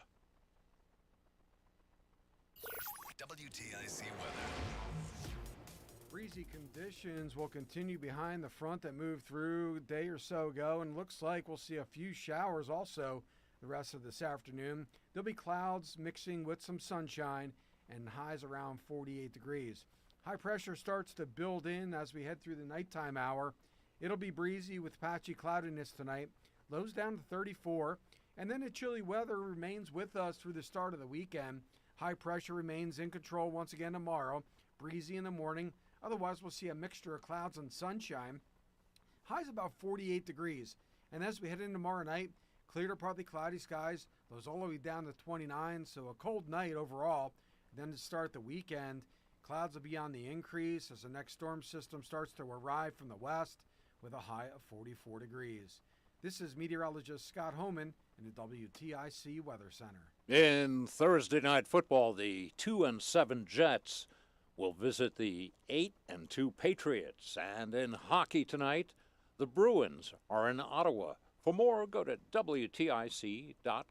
I'm David Shapiro, WTIC 1080 News. He's a world champion arm wrestler and one of QC Kinetics' most outspoken advocates. When Monster Mike Todd severely injured his bicep, doctors recommended a career-ending surgery. Well, I definitely was never going to do that because I'm a competitive athlete. And he didn't have to because the QC Kinetics medical team jumped into action, treating the damage using Mike's own orthobiologics. No need for surgery. I think QC Kinetics was a huge help in my recovery. The percentages were that I would never make it back to this level. QC Kinetics regenerative treatments have helped transform, relieve, and restore thousands of patients with injuries and joint pain. There's a pretty good chance that with under 15 weeks, I'll be competing for the heavyweight world title. Yeah, so I might be 24-time world champion by the end of the year. You got this, Mike. And for anyone listening who's dealing with joint pain, the QC Kinetics consultation is free. So give them a call today. Call QC Kinetics, 860-440-PAIN. That's 860-440-PAIN.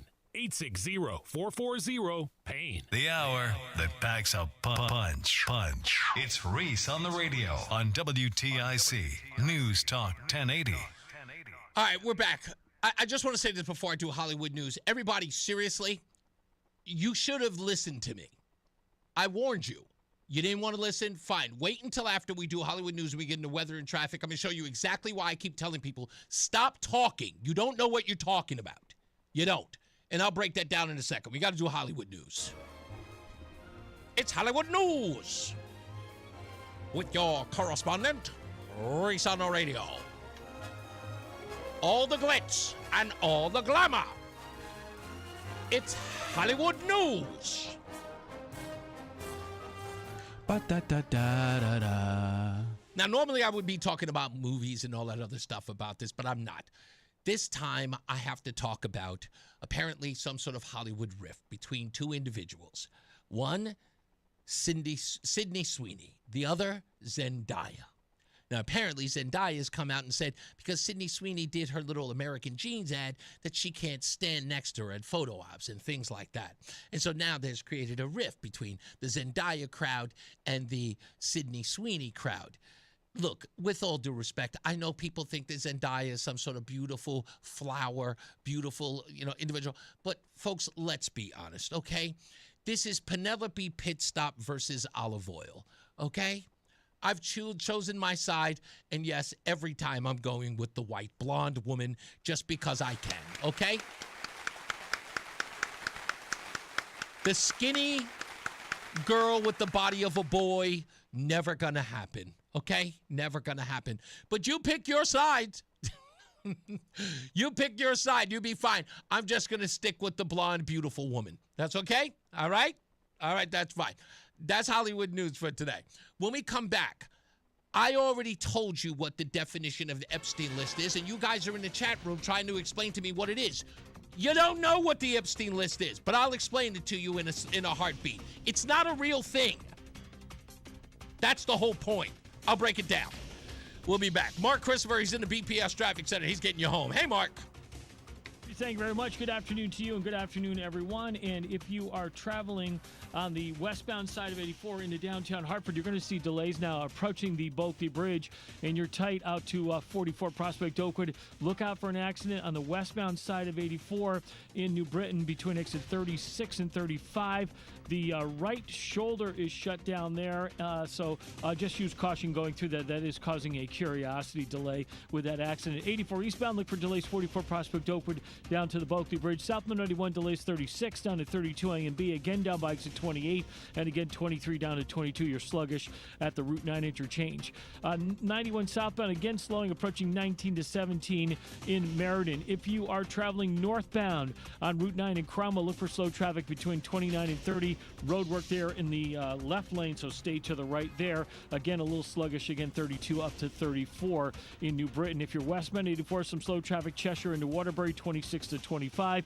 Southbound Parkway delays approaching 50 in Hamden down into the West Rock Tunnel. And if you are 91 southbound in New Haven, look for delays from exit 7 in toward the 95 interchange. Traffic and weather together on the 8th, WTIC News Talk 1080. WTIC weather.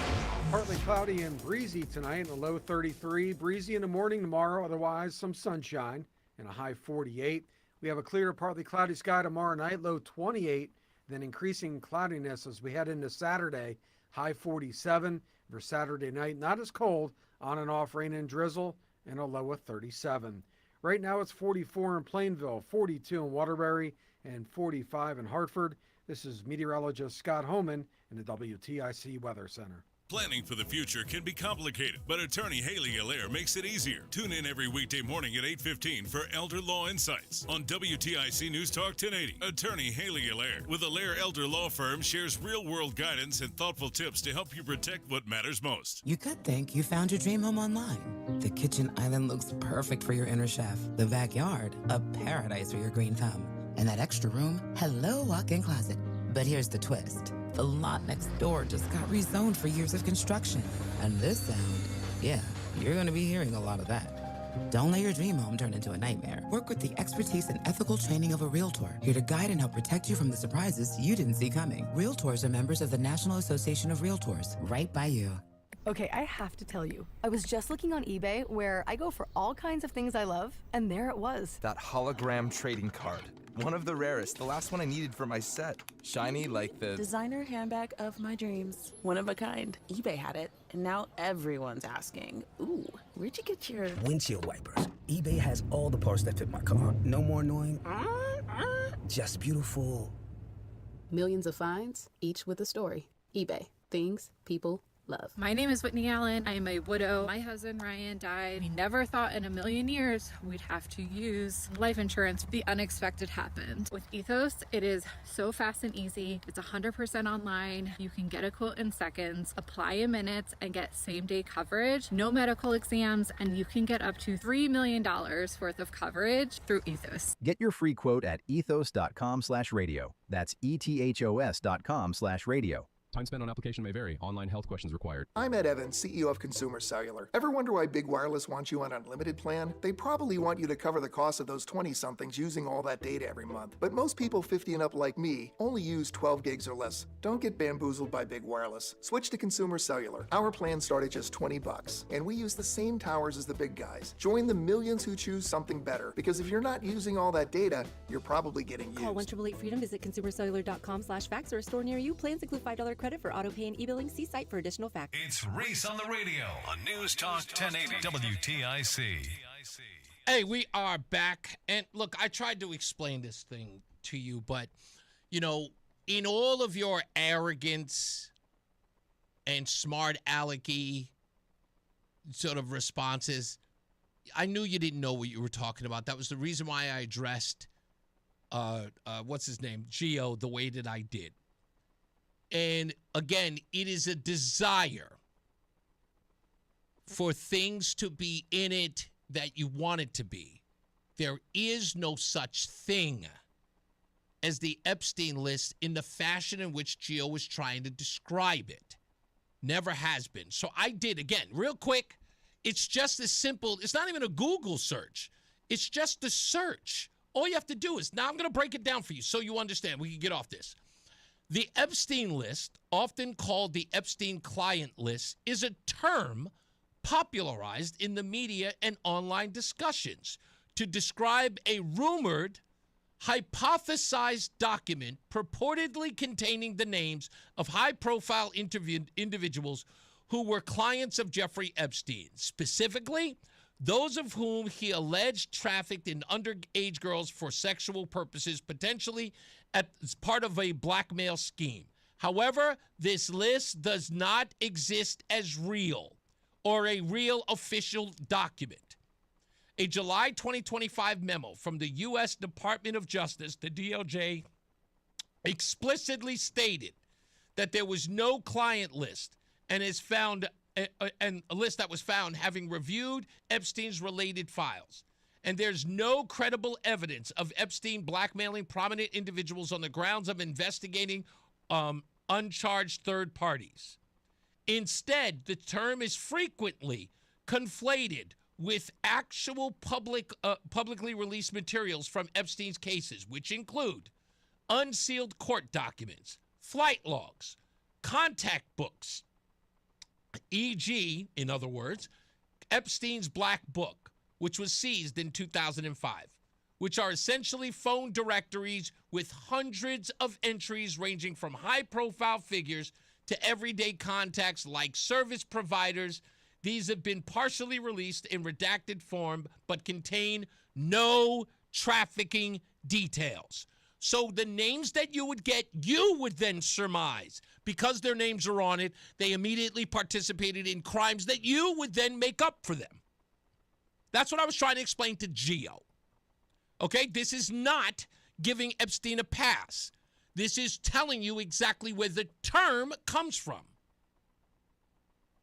Recent 2025 releases, such as over 33,000 pages of DOJ records and emails from Epstein estate, provided the House Oversight Committee in September of 2025, this was yesterday, which referenced figures like Trump, Clinton, Elon Musk, and others, passing Epstein's emailing about Trump's interactions with an alleged victim. These documents focus on Epstein's network and finances, but reveal no verified client list or new criminal charges against third parties. In short, it is not a list of people who have committed crimes. Okay? Not a list. Never has been a list. You all know this. So does the news media. They've always known this. But it is nice to get people all ginned up about it. Let's release the list, release the list. For what reason? Other than you to see a name in there, oh, there's a person I don't like. Yeah, he committed crimes. What about the people you do like? Well, maybe he's just friends with him. That's all.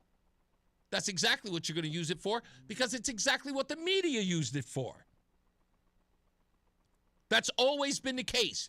And again, why? I'll go one step further, because I played it earlier, and obviously a lot of you are late.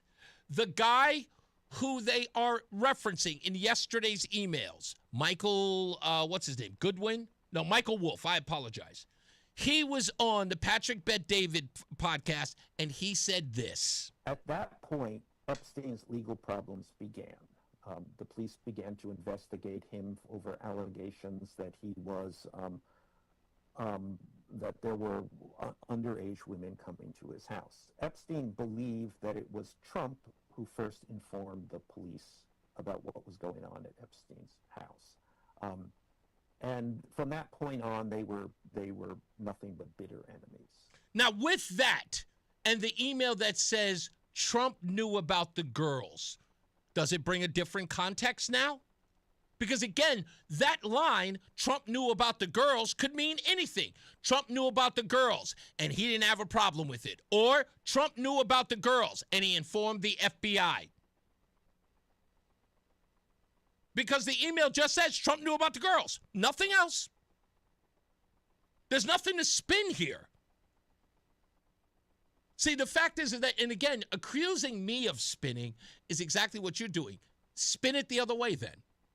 Spin it the other way. And if you're so good at it, those of you in the chat room who would think that I'm spinning it, spin it the other way. Tell me what the line Trump knew about the girls. Tell me what it means and show me the evidence of it. Because I got my evidence. I display it here. I come with receipts. You got none. Tell me where you got. Tell me, spin it your way. Spin it how the line Trump knew about the girls means that he's implicated in wrongdoing. Tell me how Trump knew about the girls means that Trump was engaged in sexual activity with the victims in Epstein's case. Just lay it all out. Other than that, just shut up. Because you know you can't.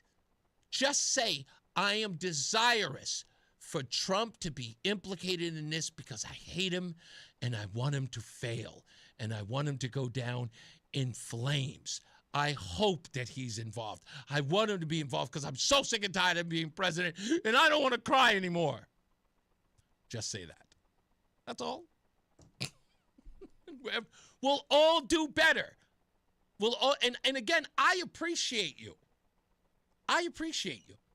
But I know you guys are grasping at straws. It's desperate.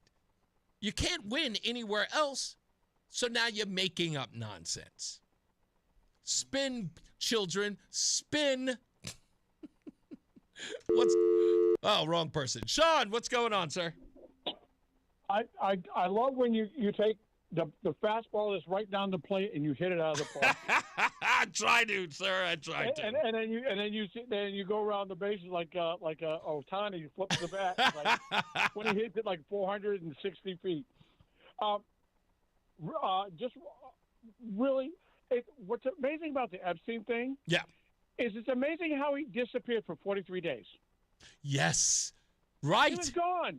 He didn't exist. There was nothing until we actually had a solution and to the situation. Now we gotta gin up the new problem. And again, all this was the fact that they needed to distract from the fact that Democrats had to, as they put it, cave, or at least the media did, that they caved, that the suffering could not last any longer. Right, and the damage that the Democratic Party did to the nation.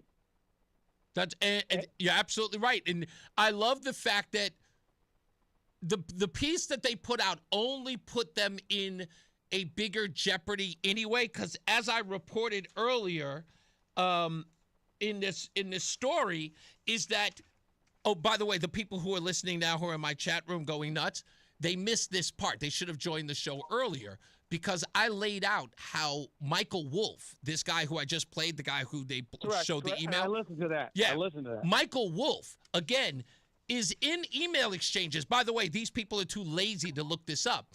In email exchanges, he was trying to guide Jeffrey Epstein to use his relationship with Donald Trump to curry favor with the news media that was trying to hemorrhage or hurt Trump's campaign in 2015 and in 2016. And we have the emails to prove it, that it was saying, Epstein, you want to get in the good graces of the news media, help them destroy Trump. And we have that on record. Well, you also have the girl who allegedly who's the gal? Virginia Giuffre. Or Guthrie, is I guess I pronounce her name poorly. She wrote in her book, if they don't, evidently they can't read. Oh, no, it gets better. Did you hear the new details? Go ahead. Donald Trump and Virginia have actually met one another. He counseled her. In fact, she came to him and they had a long conversation, it turns out. She met Donald Trump and had a conversation with him. Several. Well, doesn't you know that means then he's guilty. Exactly. And just really one other quick thing about one quick thing about the housing is the Lamont has been in charge for the last 9 years. Yeah. And he was responsible for leveling Stowe Village and all the projects and did not replace them. So you have a housing shortage that they created because they leveled the buildings. And in Stowe Village, they did replace them with two-family homes. But the number of two-family homes that they replaced in Stowe Village with far and fewer didn't even house one building of the 11 buildings they leveled. Wow. And they knew it because when I talked to my supervisor when I was working in the inner city in that area, they said, well, they're nicer buildings. I said, but where did all the other people go? He says it was planned for them to go to Glastonbury and Wethersfield and stuff like that, and then get them in housing. And once they were in housing, it would be hard to get them out. Yeah, it's a damn shame that – I think Chris was right, though, in sort of restoring the inner city and those dilapidated, abandoned buildings which we have talked about on this program. Right, they should have done it a long time ago, but it's something they can focus on now because the people that they could be helping, of course, in this Hearst report, the 3,000 homeless people living in shelters, you could get them in housing as soon as you rebuild the stuff that's dilapidated in Hartford and in Bridgeport. You can probably put, if not more than half of those people in housing right now. Well, I was part of the revitalization of New Britain, and they still have a building sitting on the Arc of Little Poland that it took them. I was there for 25 years. That building's been abandoned for 25 years. And they just finished redoing it. Damn. And there's nobody in it. Yeah. And then right where the police station was in New Britain, they built another multi-unit building, several stories high. I think it's like 15 stories high. Uh-huh. And that's not full. It's incredible, these people. I just mentioned one that near Yukon, 85% empty. Again, it's baffling. I don't get any of it. No, no. What it is, and I'll say this and I'll end on this. Yeah. What it is it's fraud.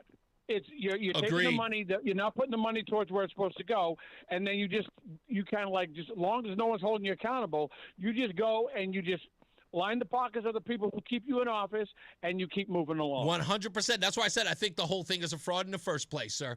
Thank you, Sean. I appreciate it. You got it, man. You too. What's up, Danny boy? How are you? Doing good. How are you? I'm all right, sir. What's up? Hey, this garbage about, let's pass more bills about affordable housing. Yeah. They've had solutions for this for a while. All these empty lots in all the cities, how about cleaning them up and doing those, those little tiny house villages? You know what? Got a lot that'll hold 15 of them. Put them in. You get people that build a community. They have to maintain it and keep it up. They can afford to get in there because half of those tiny houses are $15,000 to $25,000. You remember when, I don't know if you might not remember this, but I'm hoping that you remember it. Do you remember when during the Bloomberg administration in New York, they were thinking about turning those shipping containers, the tankers, like be on the big cargo ships. They were thinking about turning those into apartments. Do you remember that? Yeah. That's exactly right. Those things, in fact, those are a little bigger than small houses, but they would actually be kind of industrious. You could put them in a lot of these empty lots. Yeah, and the thing is with those can actually be stacked. Yep. They can sound insulate between them. They can stack them. They can actually offset them so they look kind of unique the way they design these things, so you're not right above somebody, making noise. All the thoughts that go into this stuff. Instead of going, we need $5 billion to build another high-rise building that's going to be put all these people in, and where are all the people? Behind doors. Yeah. They never go know their neighbors. They never see their neighbors except to pass them in a hallway once in a while, if ever. Yeah. You could put these little tiny villages up all over the cities, make all these unique little, basically these little tiny neighborhoods on all these lots. There'd be plenty of places for people to live. Let me ask you, oh, goodness, darn it, I got to take a break. You know what? Do me a favor? Dan, can I hold you over for a second? I got a great question. Absolutely. Just an observation I want you to take with me on this, because as you're talking about this and we're talking about the crates, something came to my mind. But I know some people might frown on it, but I'm going to describe it a certain way to you, and I want to get your take on it. So stand by for me, okay? Sure. You got it. Hold on. We got more news and more views. Of course, we got more on this topic when we come back, when we return. Gosh, it's such a good idea. I'm thinking about it because I'm thinking if somebody posted this meme about the food stamp thing, and they said if food stamps only bought people MREs, would people get off food stamps? Which gave me another idea that I'm going to share with Dan when we return. Stand by. Let's get to Mark Christopher. He's in the BPS Traffic Center. Hey, Mark, you've done MREs before, right? What is an MRE? Was it meals ready in an instant or something like that? It's like the Army stuff. Oh, yeah, that lasts for like 25 years? Yeah. And you buy it online? Yes. I have never tried one of those. My wife swears by them. Now because she was in the military. She was in the Army, yeah. So. Yeah, the military ready to eat. I think that's what it's called, a maid ready to eat, something along those lines. Yeah, so I've never had one. Oh, okay, gotta go. But you know what? If you're on a low-sodium diet, they're probably not very good for you. That's going to be my guess. If you're heading into Hartford right now, southbound 91, you got delays from 36 down to 35, again 34 down to 32 A and B, and again 27 to 28. You'll see another slowdown getting by exit 23 in Rocky Hill. More slow traffic approaching exit 19 in Meriden. Northbound side of 91, you got some slow traffic up in Windsor as you move between 35 and 36. Westbound 84 tied up just after 56 Governor Street out to 45 Flatbush, 84 eastbound, moving slow, 44 Prospect Oakwood to the Bulkley, a little tight again, 58 out to 59. 2 eastbound slowing coming off of I-84 out to exit 3, and East Hartford 2 westbound slowing by exit 4, again 1D up to the 84 west merge. Look out for an accident now, 9 southbound between exit 35 and 33 in Berlin. 9 northbound slowing.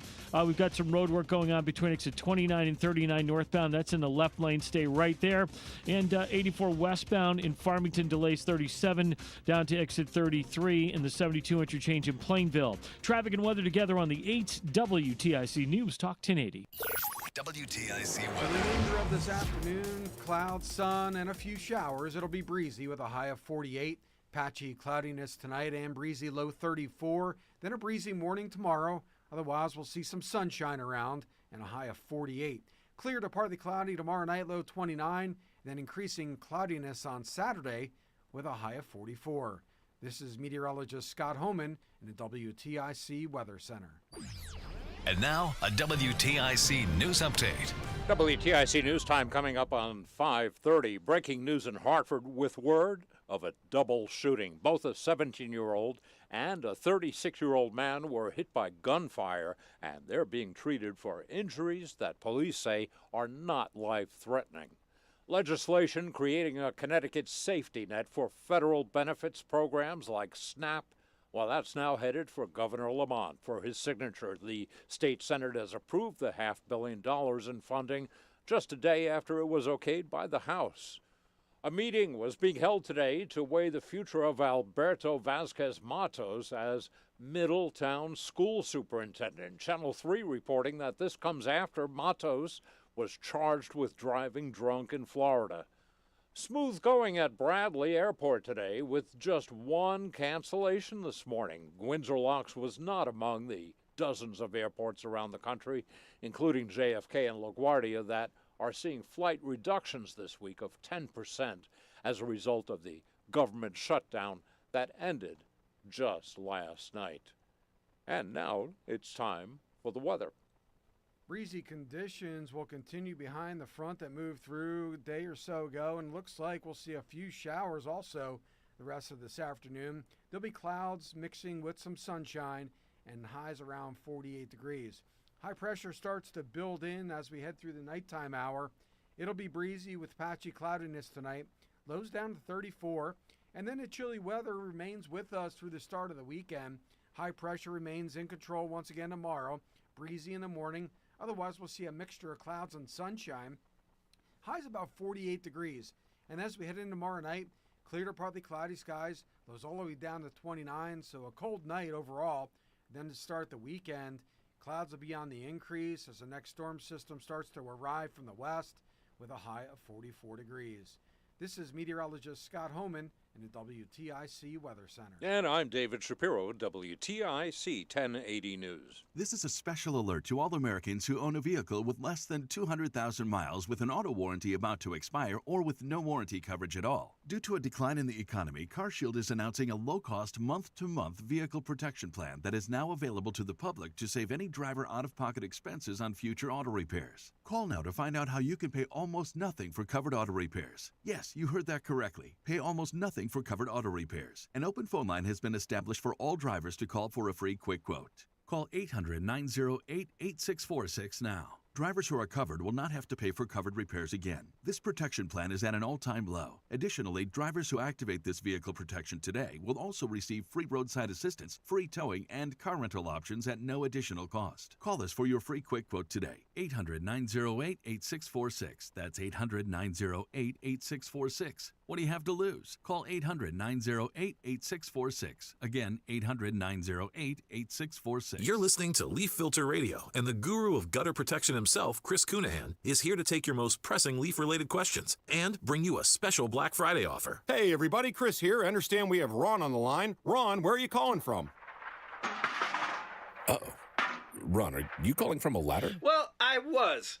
I wanted to ask Chris what I need to do to get my gutters ready to have leaf filter installed. Oh, Ron, you don't have to do anything. A Leaf Filter Trusted Pro will come out and clean out your gutters, realign and seal your gutters, and install a Leaf Filter, America's #1 gutter protection system. So I didn't need to get on this ladder? Ron, Leaf Filter Trusted Pros are in your neighborhood and ready to help. Just visit leaffilter.com/deal to schedule your free gutter inspection and get up to 30% off. Thank goodness. What was that site? That's leaffilter.com/deal. And now, as a special Black Friday offer, you can get a free gutter inspection, plus up to 35% off. This is our best offer of the season. Unlock it now at leaffilter.com/deal. See representative for warranty details. The Odyssey app lets you jump back to the moments you missed from WTIC News Talk 1080. Download the free Odyssey app, search WTIC News Talk 1080, and tap earlier today to get started. Anyway, we'll be back to talk about what had happened. I'm totally about to sneeze. Like, where the heck did that come from? I can't believe I'm about to sneeze. Or anyway, I'll get to Dan in a quick second. I see a whole lot of people countering the stuff that I just said, but I don't hear any countering. You're all a bunch of frauds. I laid out the Epstein thing to you, and I still haven't heard any countering inside the chat room. You got all day. You're sitting at your computers. Go counter what I just said, but you're all a bunch of frauds. That's why you can't do it. You can't come up with any counter because you're frauds. You're just frauds. It's all right. Let me get back to Dan real quick. Dan, so here's my idea. Tell me what you think. Because Chris Powell said something about it too. It's like, forget about just giving these folks their home. A lot of these folks are indigent. Many of them wouldn't even know how to take care of themselves if given the opportunity. Hence why they ended up in the situation that they're in. But imagine you put them in sort of a structure that was comparable, not exactly like, but comparable to our incarceration or prison system. Hear me out. This sounds crazy, but hear me out. Not that the people wouldn't have the opportunity to go, whatever the case may be, but they need structure. So they'd have a curfew where they have to be, inside the house. Inside the home, there's structural like breakfast, lunch, and dinner where they had to be sort of like, in essence, all of their needs being provided for them, pretty much like a welfare state, but inside of a structure, that is. And that would be, it would be different from the shelter system. It would just be a place where people would live, and you would feed them under the same conditions that you do our military, which ironically is the same thing they do in our prisons. Both food systems are the same.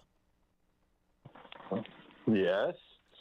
Kind of reminds me of a place I used to call the Mansfield Training Center. Mansfield Training Center, okay. Yeah, it's actually one of the prisons now out near Yukon. It was actually where they put a lot of people with mental issues and mental disabilities. There you go. To work with them. Exactly. But the problem is then you become the state of where we have to lock the people in because they're a danger to themselves and people on the street, and then the ACLU and everybody else gets involved, and it becomes the big nightmare we have right now all over again. What we really need, though, is someone to step up, and I don't think our governor can do it because I don't think he's got the chutzpah to actually go out and say it. Yeah. We need someone that has to say, okay, all you people living on the street, you can't do it anymore. Yeah. We're going to put you in somewhere, and you're not going to be locked up, but you're going to have to be coming, you're going to have a place to live. Right. If it's a and you got to come in during it. You got to be there at night at a particular time. You can't be out roaming the street. Right, because every year you hear about how many people froze to death on the cities. 132 this year so far. Yeah, and it's going to get worse because it's going to be a really cold winter. So what do? Do we force them to go? Do we say it's voluntary, but we're kind of requiring you to go? Yeah. How do we do this? I think basically what it is anybody on the street that we can get, we have to open up some of these vacant buildings and get the heat running in those places and get people a place to stay that's warm. Yeah. It doesn't have to be perfect. Yeah, exactly. Thank you, Dan. I appreciate you staying over, man. Thank you for your intake. Have a good day. Thanks, man. Let's get another check on weather and traffic. Getting you home is Mark Christopher in the BPS Traffic Center. Hey, Mark. All right, Reese, thank you very much. Well, if you're heading into Hartford right now, southbound side of I-91, you're going to see some sluggish traffic from exit 37 to 36. Again, 33 down to 32 A and B. Another bump, 27 to 28. If you are traveling toward Meriden, slowing again, approaching 19 down to 17 for the Wilbur Cross Parkway. Westbound side of 84 slowing, approaching the Bulkley Bridge to 45 Flatbush. 84 eastbound, you're going to see delays from about a mile before 46 Avenue to the Bulkley. You'll lose a little speed again, 58 out to 59 in the 384 interchange. 2 westbound slowing, 1D up to the 84 west merge. If you're traveling 2 eastbound, you're heavy off of I-84 out to exit 3 in East Hartford. 9 northbound, Cromwell, you got road work between 29 and 30. Left lane block delays are back to just about to exit 27 now. If you're traveling southbound on Route 9, we've got a crash between exit 35 and 33 New Britain, Berlin line. The left and right lanes are blocked, only getting by on the shoulder there. Traffic and weather together on the 8th WTIC News Talk 1080. This report is brought to you by Moderna. Mnexspike COVID-19 vaccine mRNA by Moderna has arrived. To learn more and find it near you, visit mnexspike.com. That's MNEXSPIKE.com. WTIC weather. Patchy clouds tonight and breezy with a low 33. It'll be breezy tomorrow morning, otherwise some sunshine in the afternoon and a high 48. Mainly clear tomorrow night, low 28. Then increasing clouds on Saturday, high 47. And for Saturday night, not as cold with on and off rain and drizzle and a low of 37. Right now it's 40 in Waterbury, 44 in Marlboro, and 43 in Hartford. This is meteorologist Scott Homan in the WTIC Weather Center. Wisdom teeth giving you trouble? Columbia Dental's expert oral surgeons specialize in comfortable and efficient wisdom tooth removal. Open 7 days a week. Call 860-645-0111 or visit columbiadental.com. Swapping out your tires? There's nothing like it. With eBay, you find the feel you're looking for, from smooth highway rides to grip for rough terrain. Get all the tires you need at the prices you'll love. eBay. Things people love. It's time to order your Plainville Farms fresh, all-natural turkey from Highland Park Market. These turkeys are humanely raised, vegetarian-fed, and never given any antibiotics or growth hormones. Nobody does Thanksgiving better than family-owned and operated Highland Park Market, Manchester, Glastonbury, Farmington, and at highlandparkmarket.com. Coverage varies by plan. View contracts and exclusions at endurancewarranty.com. Auto repair bills are through the roof. $3,000 to replace the transmission. $4,000 for a blown engine. And if your manufacturer's warranty is expired, you'll have to cover it all out of pocket. You need an Endurance Auto Protection Plan. No matter what the mileage, if your car is under 20 years old, Endurance can get you covered on the engine, electrical system, transmission, AC, drivetrain, and more. Endurance has plans for any budget. Repairs can be done at the certified mechanic of your choice, and they're paid directly with no middleman. Plans cover 24/7 roadside assistance, towing, battery jumps, fuel deliveries, tire changes, lockout services, and a 30-day money-back guarantee. Act now and get our elite benefits, including complete tire care and key fob replacement. A $2,000 value at no extra cost. With Endurance, you could never pay for covered auto repairs again, so call now for your free quote. Call 800-253-6203. 800-253-6203. 800-253-6203. Attention all dog owners. If you have ever listened to the radio or TV for any length of time, you've probably heard of America's #1 dog supplement, Rough Greens. Greetings, naturopathy Dr. Dennis Black, Amazon best-selling author and founder of Rough Greens here. And if your dog suffers from bad breath, itchy skin, licking paws, joint pain, or low energy, the truth is their food is probably to blame. You see, all commercial dog food is dead food. That's why I created Rough Greens. One daily scoop gives your pup the live vitamins, omega oils, probiotics, and enzymes that will bring their food back to life. Don't believe me? Let your dog try it before you buy it. I'll send you a free Jumpstart trial bag, risk-free. You just cover the shipping. Go to roughgreens.com. That's RUFFgreens.com. Use discount code NEWS. Don't wait. Give your dog the gift of vibrant health. Order now. It'll be at your house in a few days. Go to roughgreens.com. That's RUFFgreens.com. Discount code NEWS for your free Jumpstart trial bag today. Rough Green. We make any dog food better.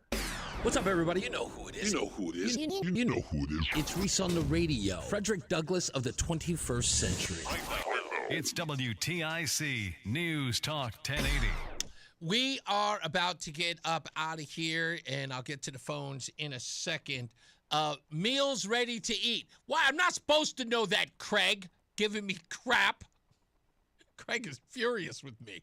Goodness gracious. He's like cursing at me in the chat room because I didn't know that MRE stood for Meals Ready to Eat. I didn't eat them. I was on welfare, okay?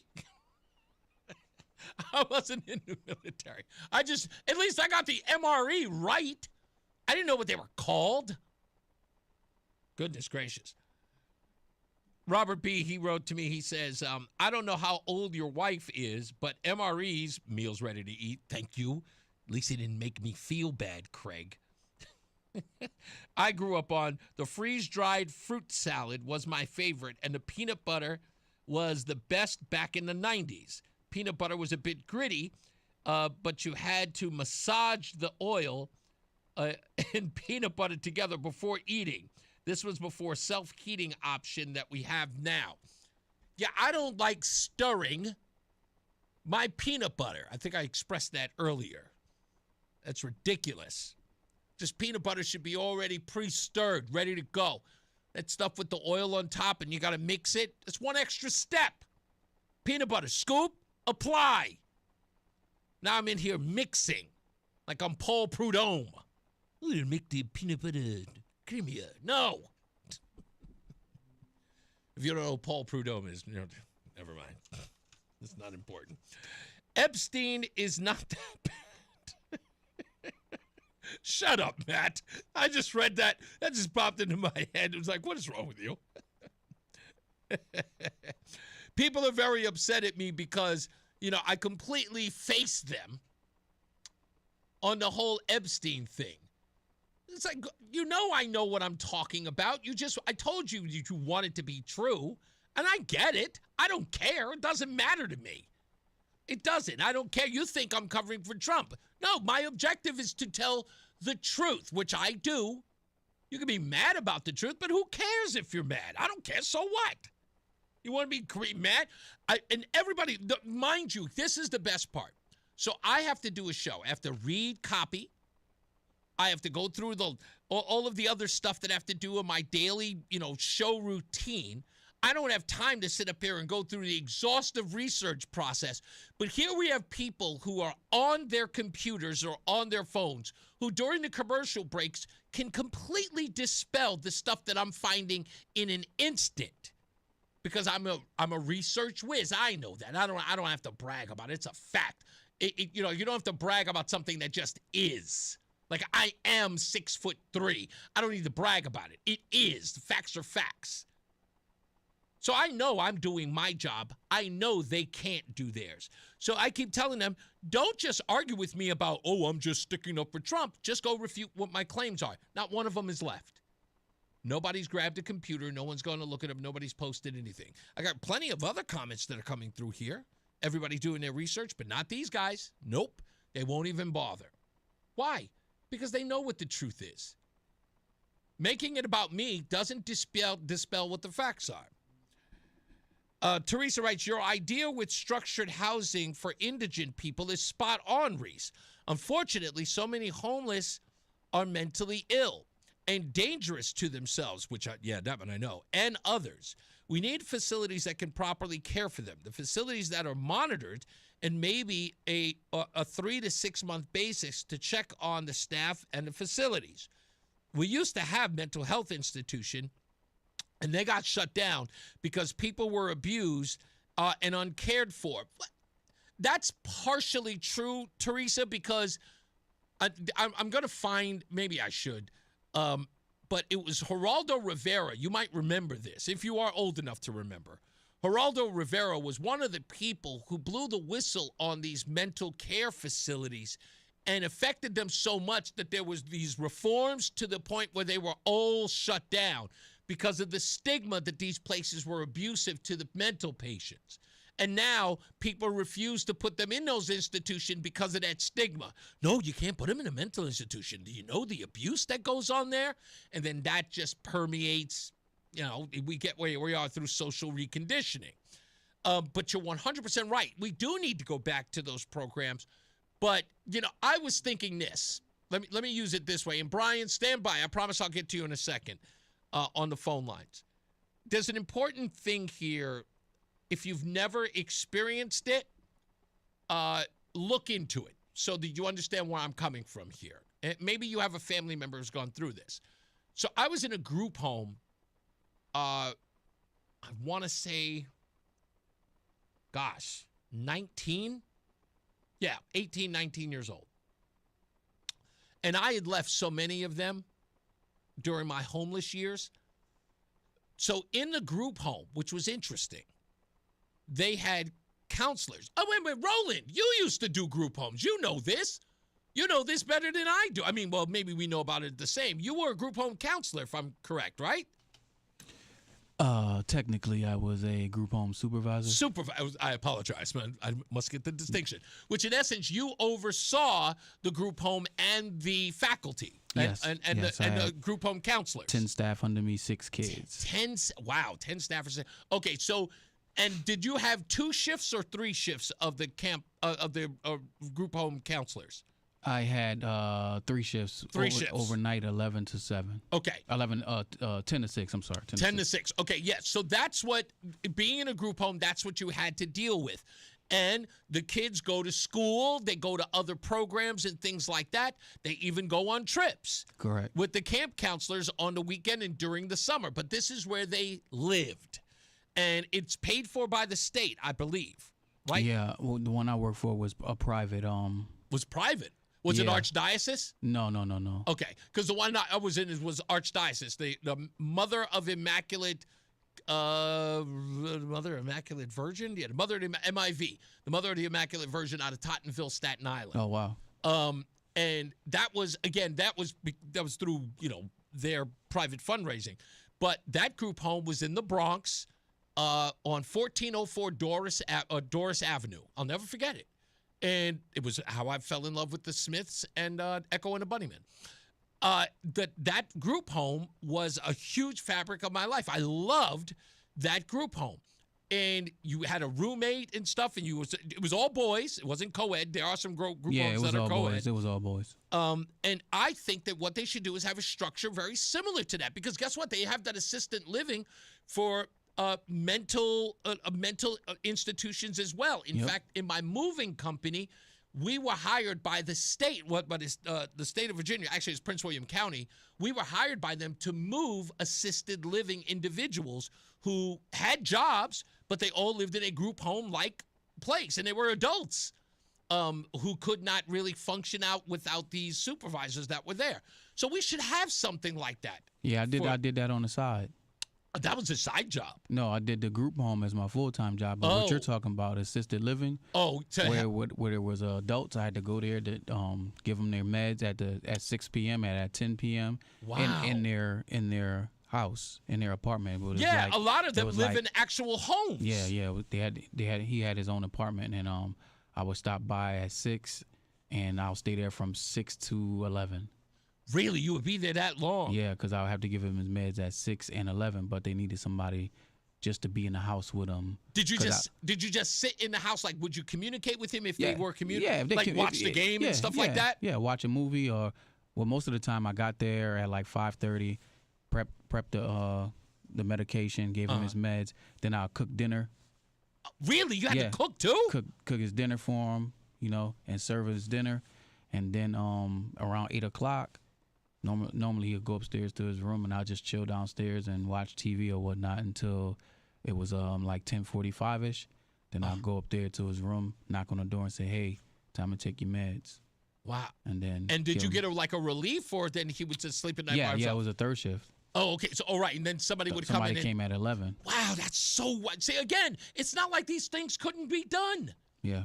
Yeah, wow, that's fascinating. I never knew that aspect of it. Yeah. Because I worked with these, some of these in my moving capacity. I didn't know they stayed just like group home counselors. Yeah, that was in Waterbury too. The group home I worked in was in Windsor, and then my little side part-time was in Waterbury. I love learning something new. Thank you for that. I appreciate you. Now let me get to Brian. Thank you so much for holding, Brian. How are you? Good. Hey, Reese, maybe I'm a little cynical here, but I just don't think that this whole housing thing is about what people think it is. suspicious that it's a way to gerrymander the voting districts without touching the map. If we're moving people who are low income and, welfare, that kind of stuff, that are really beholden to these Democratic policies, who are they going to vote for? Luke Bronin. Luke Bronin, look no further than that guy, because he's one of those guys who believes in that. You're 100% right. So don't be surprised if a study comes out and says that the Republican stronghold towns need this housing the most. Right on the nose, my friend. That's why I say I think it's crazy, because again, it's not like Chris Powell said, they have the means, they have the structure, they have the infrastructure to improve housing in the city of Hartford, but they are focusing on these suburbs. Yes. So why? You have to ask why. Yeah. And so maybe I'm being cynical, but I strongly suspect that, and it seems like you agree. Listen to me, Arkham's razor, my friend. yes, absolutely. Thank you so much. Thank you. You got it. Let's go to my friend Craig in the car, who's going to yell at me now instead of just texting it to me in the chat room. No, I already did that. And you fessed up. Neil's ready to eat, man. She's already got the divorce papers filed. You don't know that? Come on. She doesn't listen to the show when she's not on it. She's very vain like that. I'll send her the Facebook link. Thank you. Do me no favors, my friend. What you got going on? If you need housing for the indigent, the low income, the people that are suffering from all that, just picture the last empty shopping mall you drove by. Yeah. That's all you need to know. There's stores that are empty, and there's plumbing, and there's an empty Macy's, and there's an empty J.C. Penney's, which could be entertainment. It could be miniature golf. It could be a bingo hall. It could be miniature go-kart. It could be all of that, and there's a food court. You've got restaurants. Yeah. And if a private investor would buy that and be funded by the government to be guaranteed income for putting people in there, you got a place for people to live, and you have a place for people to recuperate. And you don't have to build housing in my town. It's a good point. What do you think? What do you think of Brian's take that there is that sort of the political structure sort of putting a little wedge between, those strongholds that may be very conservative and sort of like lighten them up a bit with some Democrat voters? Yeah, to me, it's not a political thing; it's a human thing, right? It's what Tunnels to Towers does. Right. They're buying abandoned hotels that were not viable, and they're repurposing them into homes, communities for veterans that can't take care of themselves. Yeah, and they get, aside from their $11, what is it, $11 a month, I'm sure they get a considerable amount of donations, but they are growing like tenfold. The amount of locations that they're buying, as far as the old hotels are concerned, these guys are they are really doing real estate or buying up real estate unimaginably so. And they're doing exactly the thing that the state could be doing.